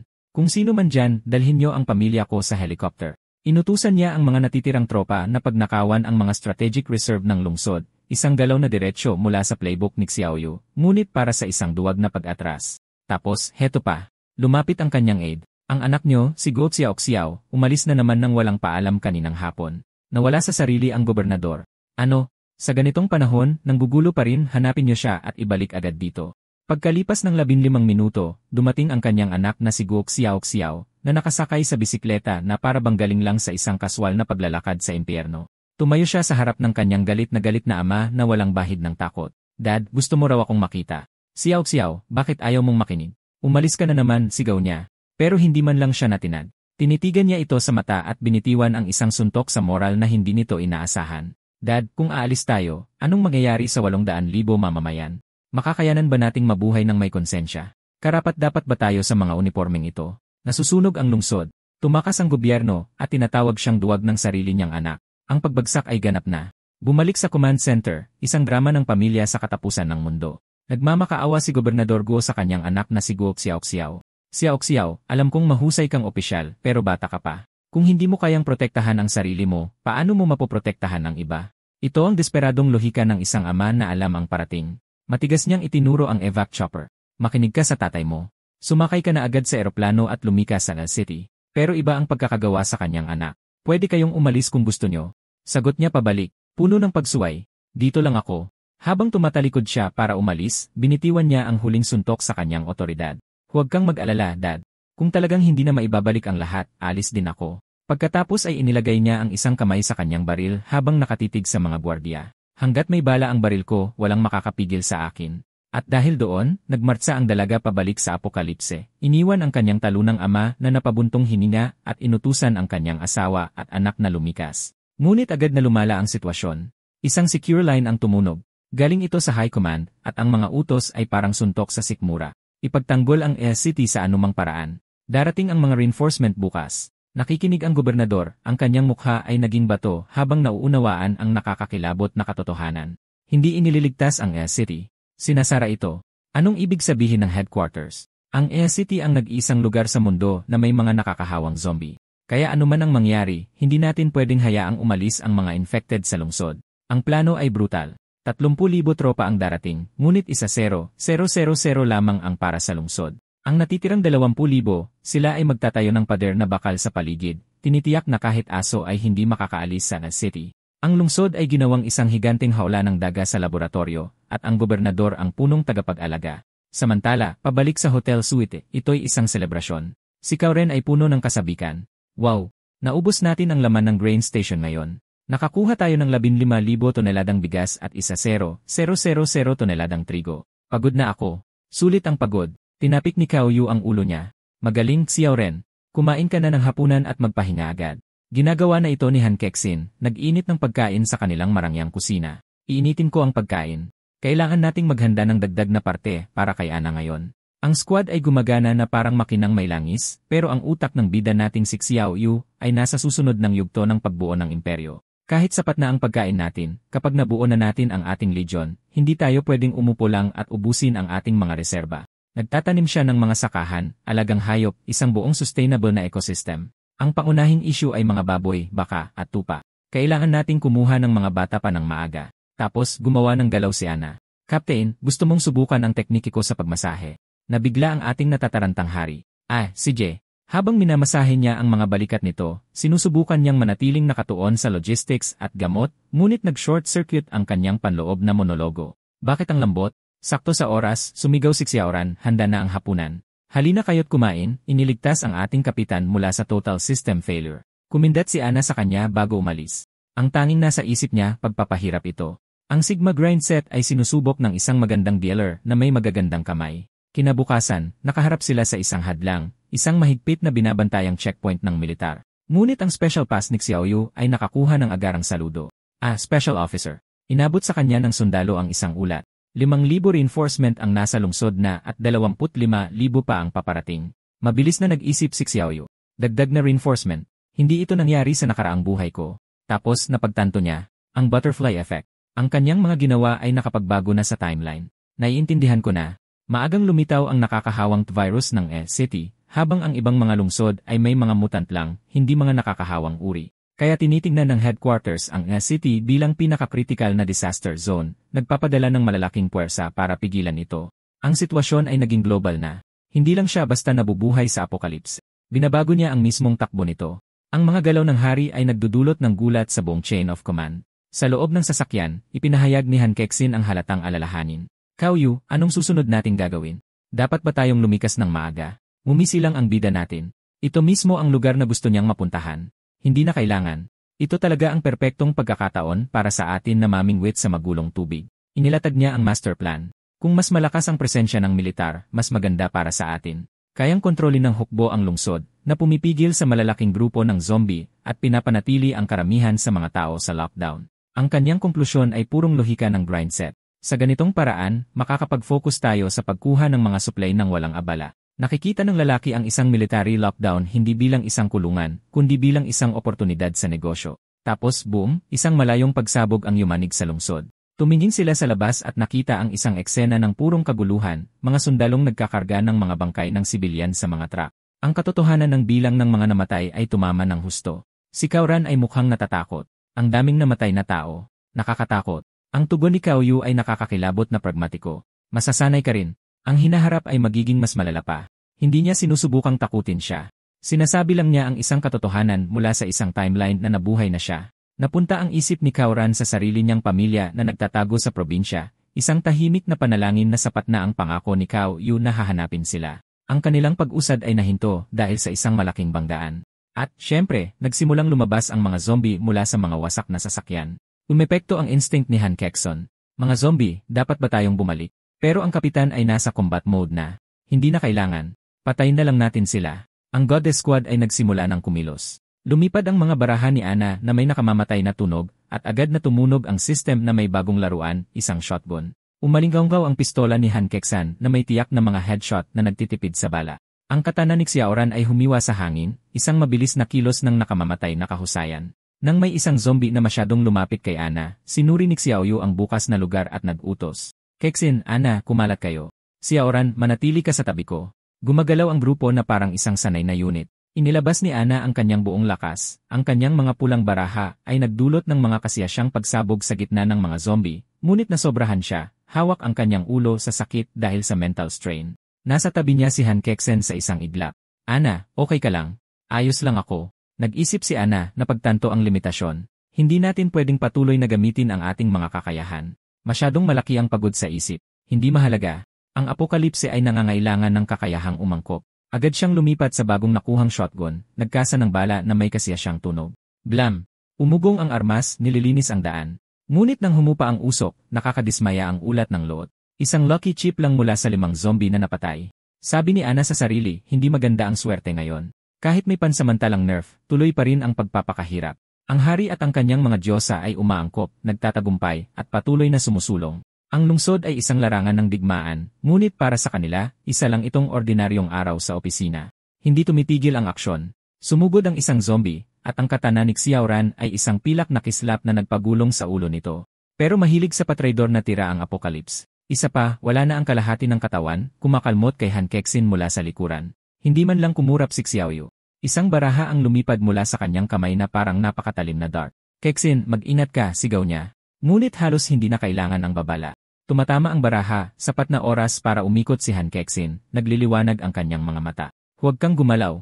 Ikinulong ng kanyang mental charm ang zombie, isang perpektong target para hatiin ni Xiaoyu sa dalawa gamit ang kanyang talim.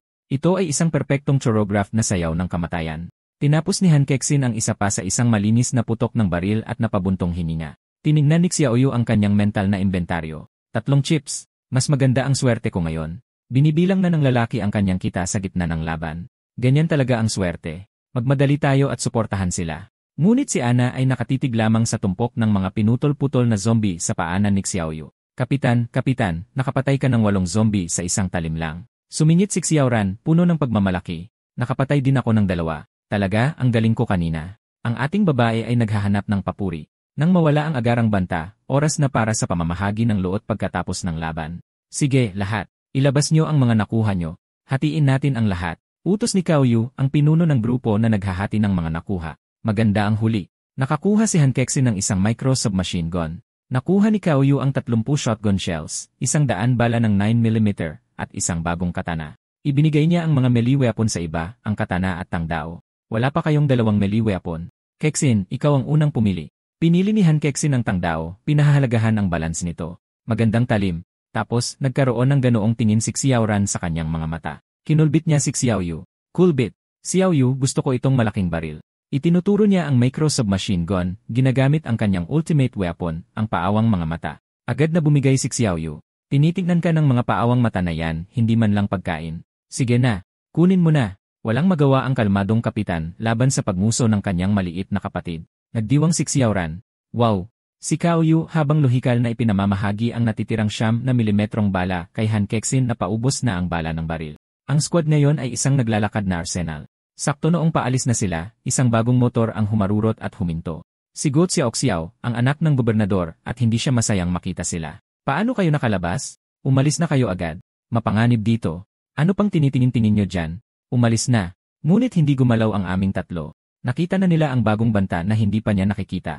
Nakataas ang kanilang mga armas, mga matay nakatutok sa papalapit na panganib. Kinasa ni Xiaoxiao ang kanyang shotgun, sa wakas ay naramdaman na rin ito. Huli na ang lahat. Isang bago at mas mabilis na zombie ang sumulpot mula sa dilim na diretsyo sa kanya. Ngunit hindi dalaga sa panganib ang babaeng ito. Malakas na putukan ang sumabog habang naninindigan siya. Bam! Bam! 3 tiyak na putok. 3 zombie ang bumagsak. Hindi lang siya anak ng opisyal. Isa siyang mandirigma at pumasok siya diretsyo sa teritoryo ng hari. Sa pool sa dibdib ng mabilis na zombie ang putok ng shotgun ni Xiaoxiao, tumilapon ito pabalik sa guardrail. May kakayahan ng babae, ngunit agad siyang umikot at itinutok ang kanyang armas sa aming 3. Sino kayo? Saan niyo nakuha ang mga armas na yan? Agad na naging tensyonado ang sitwasyon. Nananatiling kalmado si Xiaoyu. Huwag kang kabahan. Nandito kami para sa isang misyon. Ipinakita niya ang espesyal na commissioners yi na parang isang get out of jail free card. Ang babae, si Guo Xiao, ay ibinaba ang kanyang baril, may pagkilala sa kanyang mukha. Mga special commissioner. Ipinakilala niya ang sarili bilang anak ng gobernador, at halos makita mo ang bigat sa kanyang mga balikat. Hindi lang siya naglalaro ng sundalo. Nasa gitna siya ng gulo. Inilatag niya ang krisis, isang malaking outbreak sa komunidad ng Jingri. Paparating na ang mga sundalo, ngunit bawat segundo ay mahalaga. Sana ay matulungan niyo ako, mga commissioner, pakiusap niya. Purong formal na tungkulin. Halos humanga ang panloob na monologo ni Xiaoyu. So ikaw pala ang anak ni Gu Wei. Hindi ko inaasahan na personal na sasali sa laban ng anak ng makapangyarihang gobernador. Kahanga-hanga. Ngunit ang kanyang totoong tugon ay purong malamig na determinasyon. Officer Guo, pasensya na, pero may mahalaga akong misyon at hindi kita matutulungan. Magalang niya itong tinanggihan, pinayuhan na maghintay ng backup bago literal na nagpaalam at iniwan siya doon. Hindi nagmakaawa ang babae. Sumakay lang siya pabalik sa kanyang motor at humarurot mag-isa, nasa radyo na tumatawag ng backup na hindi darating.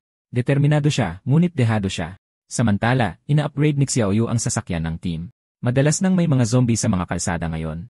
Hindi naligtas ang mga sports car. Inilabas niya ang armored vehicle mula sa kanyang inventaryo. Laging nag-iisip ng maaga ang lalaki. Ang bago nilang destinasyon, ang ospital. Dahil dadaan tayo sa ospital, tingnan natin kung may mga medical supply tayong makukuha. Siyempre, ang lugar ay isang war zone. Ang tunog ng matinding putukan ay umaalingaw-ngaw mula sa loob. Itinuro ito ni Ana. Kapitan, galing iyan sa loob ng ospital. Sinuri ni Xiaoyu ang sitwasyon na parang isang tactician. Siguradong may mga zombie sa loob, marami-rami sila, kung hindi magiging ganito kalakas ang putukan. Ang kanyang utos ay perpektong makasarili. Walang problema. Mabilis nating lilinisin ang parmasya at cold storage. Huwag pansinin ang lahat ng iba pa. Pumasok sila lagpas sa sirang barikada ng pulis at dumiretso sa isang bangungot. Isang lalaking nakasuit ang dinudumog, isang zombie ang kumakapit sa kanyang leg. Sumisigaw siya, humihingi ng tulong. Kumilos si Xiaoyu na parang kidlat. Isang sipalang ang nagpatilapon sa zombie. Nang bumangon ito, kumislap ang kanyang talim at gumulong ang ulo nito. Nagping ang system na may bagong micro-submachine gun. Ang lalaking nakasuit, na ubusan ng dugo, ay nagmamakaawa para sa kanyang buhay. Kuya, tulungan mo ako. Pakiusap, iligtas mo ako. Ako ang CEO ng Kili Real Estate Company. Bibigyan kita ng 1,000,000. Iligtas mo ako. Ngunit ang diagnosis ni Xiaoyu ay terminal. Sira ang artery. Pumasok na ang virus sa kanyang daluyan ng dugo. Magiging zombie siya sa loob ng 10 minuto, pinakamatagal na. Ang kanyang konklusyon ay nakakakilabot na praktikal. Walang saysay na iligtas siya. Pagkatapos ay lumingon siya kay Xiaoran at ibinigay ang pinakanakakagulat na utos ng araw, isang tunay na pagsubok sa kanyang katatagan sa apokalipse. Xiaoran, patayin mo siya. Nanigas sa sobrang takot ang mukha ni Xiaoran. Ano? Hinuhubog ng hari ang kanyang diyosa sa apoy at magiging brutal ito. Ang ating babae, si Xiaoran, ay nahaharap sa kanyang unang tunay na pagsubok sa apokalipse at bigo siya. Inutusan siya ni Xiaoyu na patayin ang isang lalaki, isang humihinga pa, nagmamakaawa pa, bago ito maging zombie. Tao pa siya, buhay. Nauutal siya, nanginginig ang boses. Kaya kong pumatay ng mga zombie, pero hindi ako makapatay ng tao. Ang lohika ni Xiaoyu ay kasing lamig ng bakal sa kanyang kamay. Magiging zombie din siya agad. Ang pagpatay sa kanya ngayon o mamaya ay walang pinagkaiba. Sumagot si Xiaoran ng isang desperadong praktikal na argumento. Kung gayon, bakit hindi mo hintayin na maging zombie siya bago mo ako utusang patayin siya? Kahit paano, makakakuha tayo ng lot. Hindi siya mali, ngunit hindi niya naintindihan ang punto. Ang punto ay ang aral. Humina ang boses ni Xiaoyu, naging isang malupit na sermon mula sa isang hinaharap na hindi pa niya nakikita. Sa sandaling kumalat ng husto ang virus, ito ay magiging isang mundo ng mga zombie at masasamang loob. Kung hindi ka makapatay ng tao, hindi ka karapat-dapat tawaging isang survivor. Ipinaliwanag niya ang brutal na katotohanan ng kanilang bagong mundo. Dahil habang nag-aalangan kang pumatay, papatayin ka ng iba, kahit para lang sa isang pirasong tinapay. Iyon ang dahilan kung bakit dapat magkaroon ng lakas ng loob na pumatay ang mga miyembro ng team. Ang kanyang tingin ay yelo. Hindi ito isang pakiusap. Ito ay isang pagsisimula. Xiaoran, gawin mo na ngayon. Isang system prompt ang lumitaw sa kanyang paningin. Ang sukdulang banta. Isang pindutan para paalisin siya sa team o aalisin kita sa team. Pinanood ng ibang mga babae, naiintindihan ang bigat ng sitwasyon. Alam ni Han Kexin na hindi lang ito kalupitan. Ito ay isang pangangailangan. Tumatakbo ang isip ni Ana sa kahihinatnan. Ang pagpapaalis sa team ay nangangahulugang lahat ng kakayahan at bonus ay agad na mawawala. Ito ay isang parusang kamatayan. Gulong-gulo, tiningnan siya ni Xiaoran, nagmamakaawa ang kanyang mga mata. Xiaoyu. Ngunit hindi matitinag ang kanyang determinasyon. Dahan-dahang nanginginig, itinaas niya ang kanyang baril, sinusubukang baguhin ang pananaw sa gagawin. Isa kang zombie. Pumapatay ako ng zombie. Pumapatay ako ng zombie. Nagmakaawa ang lalaki, ining, pakiusap huwag. Maswerte ako. Siguradong hindi ako magiging zombie. Ngunit pinagtaksilan siya ng kanyang katawan, kumikibot at nanginginig habang kumakalat ang virus. Nagpapakita na siya ng mga senyales ng pagbabago. Sabi ni Kaoyu, ang boses niya ay parang latigo, hindi mo pa rin gagawin. Sa huling pigil na sigaw ng paghati at determinasyon, kinalabit ni Xiaoran ang gatilyo. Umalingaw-ngaw ang putok. Pasuray-suray siyang lumayo sa katawan, humihingal ng malalim at nasa estado ng pagkabigla. Tapos na ang gawain. Nilapitan siya ni Kaoyu, ang kanyang kilos ay nagbago mula sa pagiging drill instructor patungo sa isang bagay na mas malumanay. Marahan niyang ipinatong ang kamay sa balikat nito. Ayos na ngayon. Nalagpasan mo na ang pagsubok na yan. Magaling. Tahimik si Xiaoran. Dinadama ang bigat ng kanyang mga ginawa sa kaibuturan niya. Hinubog siya sa apoy, at isang bahagi ng kanyang kawalang malay ay tuluyan nang nawala. Habang papasok sila sa ospital, tahimik na inutusan ni Xiaoyu ang iba. Huwag muna nating isama si Xiaoran sa pagkakataong ito. Hayaan natin siyang magpahinga at kumalma. Kahit ang hari ay alam kung kailan kailangan ng sundalo ng sandali. Sa loob, purong kaguluhan ng ospital, wala ng pag-asa. Nilimas nila ang parmasya, isinilid ang lahat sa kanilang inventaryo. Mukhang bumagsak na ang ospital. Hindi na mahalaga kung kumuha tayo ng ilang supply. Ngunit ang tunay na kaguluhan ay nasa mas malalim na bahagi. Sinundan nila ang tunog ng sunod-sunod na putukan at natagpuan ang isang iskwad ng mga sundalo na lumalaban hanggang sa huli. Nag-iingay ang kanilang radyo, humihingi ng tulong. Halos maubos na ang aming mga bala. Maraming nasawi sa mga miyembro ng team. Isang sundalo ang nakagat at bumagsak.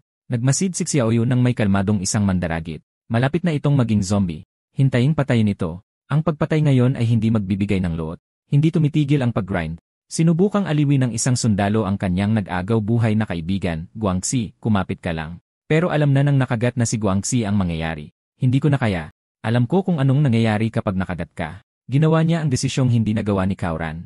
Kapatid, kailangan mong mabuhay. Sa isang huling malagim na gawa ng awa, itinaas niya ang sariling baril at tinapos ang kanyang buhay bago pa siya maging zombie. Guangxi, sigaw ng kanyang kaibigan, ang tunog ng pighati ay umalingaw-ngaw sa buong bumagsak na ospital. Walang pakialam ang apokalipse sa nararamdaman mo. Ang mahalaga lang ay kung sapat ka bang matatag para mabuhay. At natututunan ng aming iskwad ang aral na yon sa bawat malupit na hakbang. Nakatayo sa isang fire escape, pinagmasdan ni Kaoyu ang kaguluhan sa ospital sa ibaba. Katutulong lang niya sa isang humahagulgol na sundalo na nawalan ng kaibigan. Ang kanyang pag-isip ay puro praktikal na grind set. Kung hindi pinipigilan ng mga taong ito ang E-City, hindi ako makakapagluot ng mga supply ng malaya dito. Itinuro niya ang sundalo sa ligtas na lugar. Pansamantalang ligtas ang fire escape. Bumaba ka na. Ang sundalo, naguguluhan, ay nakatitig sa kanya. Sino ka? Pinakita lang ni Kaoyu ang kanyang Special Forces Yi. Binasa ito ng sundalo, nanlaki ang kanyang mga mata.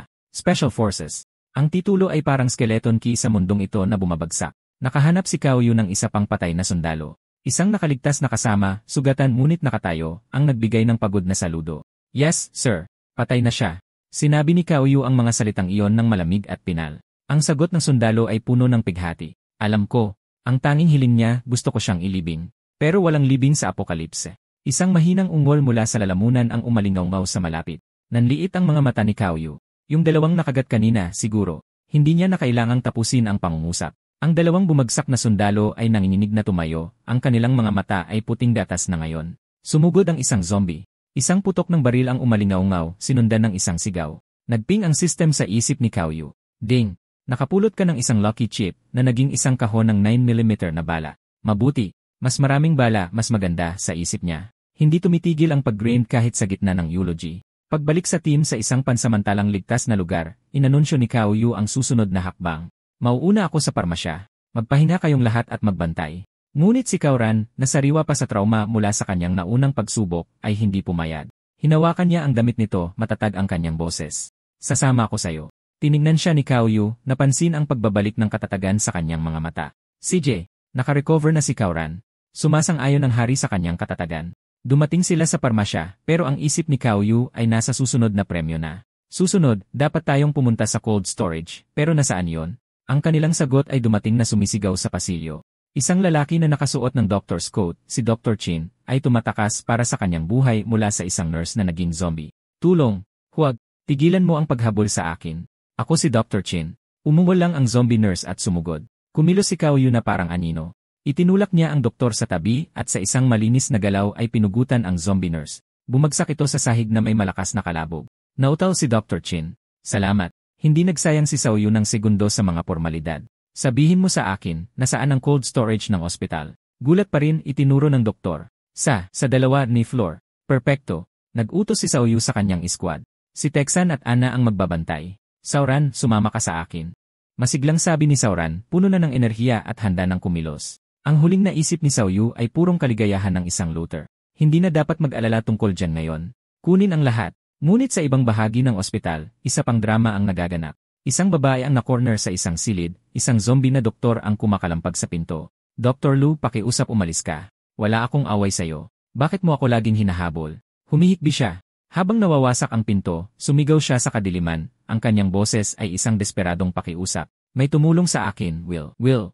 Nagpapatuloy ang paghahanap ng mga supply, ngunit sa isang ospital na puno ng mga patay at nag-agaw buhay, walang sulok na tunay na ligtas. Grabe ang araw ng babae. Nakornel sa isang silid sa ospital kasama ang isang zombie na doktor na nagngangalang Liu na sinisira ang pinto. Naubusan na siya ng mga pagpipilian. Pagkatapos ay nakarinig siya ng mga yapak. Mabilis ang takbo ng kanyang isip. Mga yapak. May paparating. Nakarinig ako ng mga sirena at putukan kanina. Baka dumating na ang militar. Kailangan kong makuha ang atensyon nila. Dahil alam na ng zombie na nandoon siya, naisip niyang hindi makakasama ang mas maraming ingay. Tulong! May nakakarinig ba sa akin sa dalawa ni Floor? Iligtas niyo ako, sigaw niya. Ngunit ang tanging tugon ay ang pag-ungol at mas malakas na pagkalampag ni Dr. Liu. Katahimikan. Walang dumarating. Nagsimulang pumasok ang kawalan ng pag-asa. Bakit walang dumarating? Maaari kayang masyadong malakas ang boses ni Dr. Liu o pinabayaan na nila ako. Pero ang babaeng ito ay isang survivor. Pinigilan niya ang kanyang pagpanik. Hindi ako pwedeng mag-aksaya ng lakas. Dapat kong tipirin ang aking lakas. Ginala ng kanyang mga mata ang silid at napunta sa mga rolyo ng medical bandage. May naisip siyang ideya. Alam ko na. Nagsimula siyang kumilos, itinatali ang mga benda para maging isang matibay na lubid. Mabuti. Napaktibay, bulong niya, naaprubahan ang kanyang sariling MacGyver moment. Inihagis niya ito palabas ng bintana. Phew! Buti na lang at pangalawang palapag lang ito. Maingat siyang bumaba. Mag-ingat. Hindi pwedeng bumitaw. Nakarating siya sa lupa. Sa wakas nakatakas din, ngunit ang kanyang ginhawa ay brutal na panandalian lamang. Isa siyang intern mula sa ibang bayan, mag-isa sa isang naka-lockdown na lungsod na walang kotse at walang ligtas na mapupuntahan. Anong gagawin ngayon? Saan ako dapat pumunta? Isang mahinang ungol ng zombie sa di kalayuan ang sumagot sa kanya. Walang lugar na ligtas. Nakakita siya ng isang hilera ng mga inabandonang sasakyan ng pulis. Ang mga kotseng ito, mga sasakyan ng pulis, pero wala na akong pagpipilian ngayon. Sinubukan niya ang mga pinto. Nakalock. Siyempre, alam kong hindi magiging ganoon kaswerte. Pagkatapos ay nakita niya ito. Ang armored vehicle ng aming team ay nakaparada lang doon na hindi nakalock. Hindi siya nag-atubili, tumalon sa loob. Hindi ko alam kung kaninong sasakyan ito, pero pasensya na. Kung magkakaroon ako ng pagkakataon, hihingi ako ng paumanhin. Umugong ang makina. Kinumpis ka lang ng babaeng ito ang sasakyan ng hari. Samantala, pabalik sa ospital, tinatapos na ni Xiao Yu ang kanyang looting spree. Oras na para umalis. Seryoso ang sitwasyon sa ospital. Maaaring dumating ang mga backup na puwersa sa lalong madaling panahon. Kinumpirma ni Han Kexin at Xiaoran ang utos. Iniulat ni Han Kexin ang tungkol sa zombie at sa nakulong na babae na narinig nila kanina. Kapitan, sa dulo ng koridor na yon, may isang zombie na patuloy na kumakalampag sa isang pinto. Mukhang may isang babae na humihingi ng tulong sa loob, ngunit hindi ka lumabas, kaya hindi kami nakialam. Tumango si Xiao Yu, sinang-ayunan ang kanilang disiplina. Tama ang ginawa ninyong dalawa. Hindi na ito panahon ng kapayapaan. Hindi na kailangang makialam maliban kung kinakailangan. Pero pagkatapos ay pumasok na ang grind set. Pero dahil nandito na ako sa labas at ang pagpatay ng zombies ay nagbibigay ng luot, tara't patayin natin ito. Hindi ito isang rescue mission. Isa itong resource run. Madali niyang pinatay ang zombie na si Dr. Liu. Nagping ang system. Ding! Nakapulot ka ng isang lucky chip na naging experience orb la 1. Napakataas talaga ng 30% drop rate. May isa pang lucky chip na bumagsak, sabi niya sa sarili, laging binibilang ang kita. Pero hindi ito ordinaryong loot. Experience orb. Lintik. Sa wakas, may pampa-upgrade na ng mga skill. Ito ang magpapabago sa laro.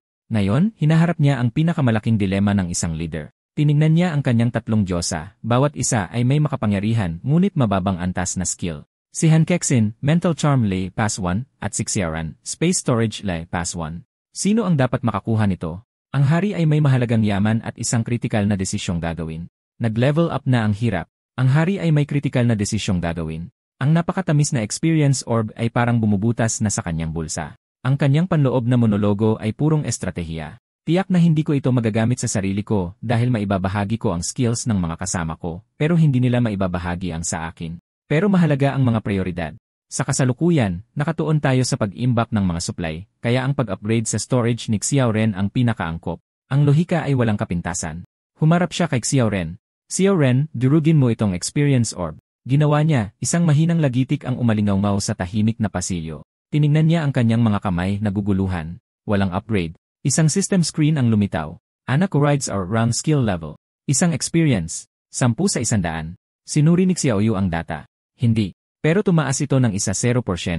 Mahirap pero panimula na ito. Naglatag siya ng batas para sa buong squad. Kexin, Ana, mula ngayon kapag nakakuha kayo ng experience orbs, unahin niyong ibigay kay Xiaoran. Sumang-ayon ang mga babae ng walang pag-aalinlangan. Ang misyon ang nauuna, tapos naalala niya ang dalagang nangangailangan ng tulong. Teka nga pala, hindi ba't sabi mo may babaeng humihingi ng tulong? Nagtungo sila sa kwarto, pero patay na ang zombie at walang laman ang silid. Isang lubid na gawa sa pinagdugtong-dugtong na benda ang nakasabit sa bintana. Matalino ang babaeng ito. Nakatakas siya gamit ang mga kumot na itinali para maging lubid. Sabi ni Xiaoyu, halos humanga. Tapos tumingin siya sa bintana at nanlamig ang kanyang dugo. Wala na ang kanyang armored vehicle. Sundan niyo ako sa baba. Sigaw niya. Nagmamadaling sumunod sa kanya ang team. Dumating sila sa parking lot. Walang laman ang espasyo. Buwisit. Umungal siya. Sinong nagnakaw ng lintik kong sasakyan? Sinubukan siyang pakalmahin ni Sauron. Kapitan, huwag kang magalit. Mayroon tayong ibang sasakyan. Diba? Bulong niya kay Kexin. Kanina, inisip ni Xiaoyu na masyadong malaki ang espasyo na kinakain ng sports car, kaya hindi niya ito dinala mula sa hotel. Lumapit si Han Kexin, ang kanyang mukha ay nababalutan ng pagsisisi. Kapitan, kasalanan ko po. Pasensya na po. Nakalimutan kong i-lock ang sasakyan. Ipinaliwanag niya ang magulong pangyayari. Ang pagtalo ng SE, ang zombie, ang traumatikong pagsisimula ni Xiaoran. Dahil sa lahat ng iyon, nakalimutan niya ang mga susi. Sinuportahan siya ni Ana. Hindi natin masisisi ng buo si Han Kexin. Lahat naman nagiging pabaya minsan. Nawala ang galit ni Xiaoyu. Alam ng Sigma leader kung kailan dapat sisihin ang sitwasyon, hindi ang kanyang team. Kexin, hindi mo kasalanan. Nag-iisip na siya agad ng ibang paraan. Isang armored car lang yan. Kukuha na lang tayo ng mga shared electric scooter at mag-ingat na lang sa pagmamaneho. Halatang nakahina ng maluwag si Han Kexin. Salamat, Kapitan. Ngunit dumating ang tulong. Isang konvoy ng mga sasakyang militar ang dumating, mga reinforcement para sa ospital. Nagningning ang mga mata ni Xiaoyu. Isang bagong plano ang nabuo agad. Dire-diretso siyang lumapit sa commander, punong-puno ng otoridad. Kumusta? Mayroon akong mahalagang misyon na kailangang isagawa. Kailangan kong kunin ang sasakyan niyo agad-agad. Tiningnan ng sundalo ang kanyang Special Commissioner. Isang mabilis na tawag sa radyo sa isang superior at ayos na. Salamat sa iyong serbisyo, Commissioner. Pakiusap, sumakay na po kayo. Humarap si Xiaoyu sa kanyang natulalang team na hindi pa rin makapaniwala sa kanyang kapangahasan. Ano pang tinatayo-tayo ninyo dyan? Sakay na sa kotse. Ganoon lang kadali, nag-upgrade na ang hari. Nawalan sila ng armored car pero nakakuha ng isang ganap na sasakyang militar. Hindi mapipigilan ang grind set. Habang bumibiyahe sa kanilang bagong military truck, halos payapa ang pakiramdam. Nakabas ang ulo ni Sauron sa bintana, hinahampas ng hangin ang kanyang buhok. Ang sarap ng hangin. Para lang tayong namamasyal. Ang bida nating si Xiaoyu ay wala rito para sa isang magandang biyahe. Napako ang kanyang tingin sa isang paika-ikang anyo sa unahan. Ang kanyang utos ay purong lohika ng apokalipse. May zombie sa unahan. Sagasaan mo. Si Han Kexin, ang pinakapropesyonal, ay hindi man lang kumurap. CJ, tinapakan niya ang silinyador at sinagasaan ng mabigat na truck ang zombie na may kasiya siyang tunog ng pagkabali ng buto. Tumunog ang system. Ding! Nakakuha ka ng isang lucky token. Naging isang kalasag ito. Salyuskovs, isang kalasad. May gusto ba nito? Agad niya itong binaliwala. Masyadong malaki ang kalasad at nakakabawas ng liksi. Itago muna natin sa ngayon at tingnan kung kakailanganin natin mamaya. Ang lalaki ay puro ira at speedruns lang ang iniisip. Hindi siya nagbubuo ng isang tank. Inilatag niya ang susunod na yugto ng hirap. Pagdating natin sa seed company, susundin natin ang karaniwang plano. Sina Ana at Kexin ang magbabantay. Kami ni Xiaoran ang papasok. Sabay-sabay na sumagot ang mga babae. Yes, sir. Ang sistema ay tumatakbo ng maayos. Samantala, sa kabilang panig ng bayan, ang ating magnanakaw ng kotse ay bahagyang nagpapanik. Minamaneho niya ang ninakaw na armored vehicle na lubos na naliligaw. Saan ba ako pupunta? Mga zombie sa lahat ng dako, walang telepono at walang makausap. Kanina lang, sinubukan pa akong pigilan ng isang sasakyang militar, tinakot ako ng husto. Tapos nagkaroon siya ng sandali ng kalinawan. Habang dumarami ang tao, lalong nagiging mapanganib. Kailangan kong magmaneho papunta sa mga suburb. Nakakita siya ng isang palatandaan, ang Jinho Hotel, na itinayo sa sarili nitong artipisyal na isla. Nagningning ang kanyang mga mata. Jinho Hotel. Iisa lang ang tulay papasok at palabas. Ang lugar na ito ay maaaring magsilbing natural na harang, ngunit sapat ang talino niya para malaman na hindi siya basta-basta makakarating sa isang pinatibay na posisyon. Sandali. Hindi. Siguradong may mga sundalong nagbabantay sa tulay. Itinago niya ang sasakyan sa malapit, nilock ito. Ngayon, walang sinuman ang makakapagmaneho nito palayo. Kung kakailanganin kong tumakas isang araw, ang sasakyang ito ang magiging kaligtasan ko. Tuwang-tuwa siya sa kanyang sarili. Hihi, ang talino ko talaga. Hindi niya alam, ipinarada niya lang ang ninakaw na pag-aari ng hari malapit sa kanyang pintuan. Bumalik sa command center sa southern suburbs, sa wakas ay pinag-ugnay na ng gobernador ang mga pangyayari. Ang mga ulat ay kapahapahamak. Isang sundalo ang nagmamadaling pumasok. Iulat sa gobernador na ninakawan ang kamalig. Lahat ng sundalo sa istasyon ay naging mga zombie na. Gaano karaming butil ang nawala? Hiling ng gobernador. Nanginginig ang boses ng sundalo. Lahat po. Ubos na ubos. Wala ni isang butil na natira. Impossible. Iyon ang ating 20,000 tonelada ng butil. Sino ang nakagalaw ng lahat ng iyon nang walang ingay? Mabilis na nag-isip ang gobernador, nagbabalik tanaw sa mga kinatay na katayan at nilinis na mga freezer. Sandali. Pareho rin ang nangyari sa mga katayan at freezer na iyon. Tahimik silang nilimas. Napagtanto niya ang nakakatakot na katotohanan. Siguradong mayroong isang nakatagong puwersa na kumikilos sa dilim at hindi man lang natin sila matunton. Nag-utos siya na i-secure ang mga huling natitirang reserba at hindi man lang natin sila matunton. Tumanggi akong maniwala. Sino ang maglalakas loob na pumunta sa command center para magnakaw ng pagkain? Malapit na niyang malaman. Ang ating bida, si Xiaoyu, ay tinatapos ang isang matagumpay na araw. Nagtrabaho kayong lahat ng husto ngayong araw. Umuwi na kayo at magpahinga ng maaga. Nilinis natin ang ospital, ang seed company, at ang farmer's market ngayon. Magandang huli. Tinitignan na niya ang checklist. Ang mga tanging pangunahing supply na kulang pa sa atin ay panggatong at mga batang alagang hayop. Mahirap makuha ang dalawang iyon. Hindi natin ito maaaring madaliin. Tapos nakita niya ito. Nanlaki ang kanyang mga mata. Nasa gilid ng kalsada ang kanyang ninakaw na armored car. Nagbulong siya bago malingaw-ngaw ang kanyang boses sa isang sigaw. Buwisit, ihinto ang sasakyan. Nagsimula na ang paghahanap sa magnanakaw at ang bakas ay humantong mismo sa pintuan ng hari. Dumating ang ating grupo sa kanilang hotel at hindi makapaniwala sa kanilang nakikita. Ang kanilang ninakaw na armored car ay nakaparada lang doon, kaswal na nakaparada sa labas mismo ng kanilang pinto. Ang kapangahasan. Kinumpirma ito ni Xiaoyu. Ito talaga ang nawawala nating sasakyan. Ipinarkada pa nila ito dito at nilock pa ang mga pinto. Buwisit ito. Galit na galit si Kauran. Nakakainis. Ninakaw nila ang sasakyan natin. Ipinarkada sa labas mismo ng ating hotel. Sinusubukan ba nila tayong galitin? Ang kawalan ng respeto ay hindi ka panipaniwala. Si Han Kexen, na laging strategist, ay nagmungkahi ng isang pangmatagalang plano. Kung kukunin natin ito pabalik, hindi natin ito mamaneho. Paano kung bukas ay humanap tayo ng tracker na ilalagay sa kotse? Kapag gumalaw na ang sasakyan, mahahanap na natin ang magnanakaw na ito. Sang-ayon si Xiaoran dito. Magandang ideya. Siguradong tuturuan natin siya ng leksyon. Pero ang utak ng ating bida na si Xiaoyu ay nasa mas mataas na antas. Sa ngayon, ang pag-ipon ng mga supply ang ating prioridad. Hindi karapat-dapat sa ating atensyon ang isang hamak na magnanakaw ng sasakyan. Gayunpaman, hindi niya palalampasin ang pagkakataon. Pero kung sakaling mahuli natin sila sa pamamagitan ng paglalagay ng tracker, ayos lang din yon. Nananatili siyang nakatutok sa pangunahing misyon. Pabalik sa kanilang suite, habang pinagmamasdan ang lumalaking kampo ng mga refugee sa isla, mabilis na nag-isip ang taktikal na isipan ni Xiaoyu. Sa dami ng mga refugee sa ibaba ng hotel, kung kumalat ang virus sa ibaba, magiging magulo. Iniisip niya ang pinakamasamang posibleng mangyari.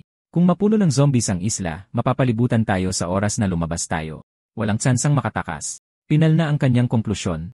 Dapat nating lisanin ang hotel ng 1 o 2 araw ng mas maaga. Kapag nagsimula na ang total outbreak, huli na ang lahat. Ang hari ay nagpaplano na ng kanyang susunod na hakbang. Sa ibaba sa mga tolda, nagpapatuloy pa rin ang mga maliliit na drama ng panahon bago ang apokalipse.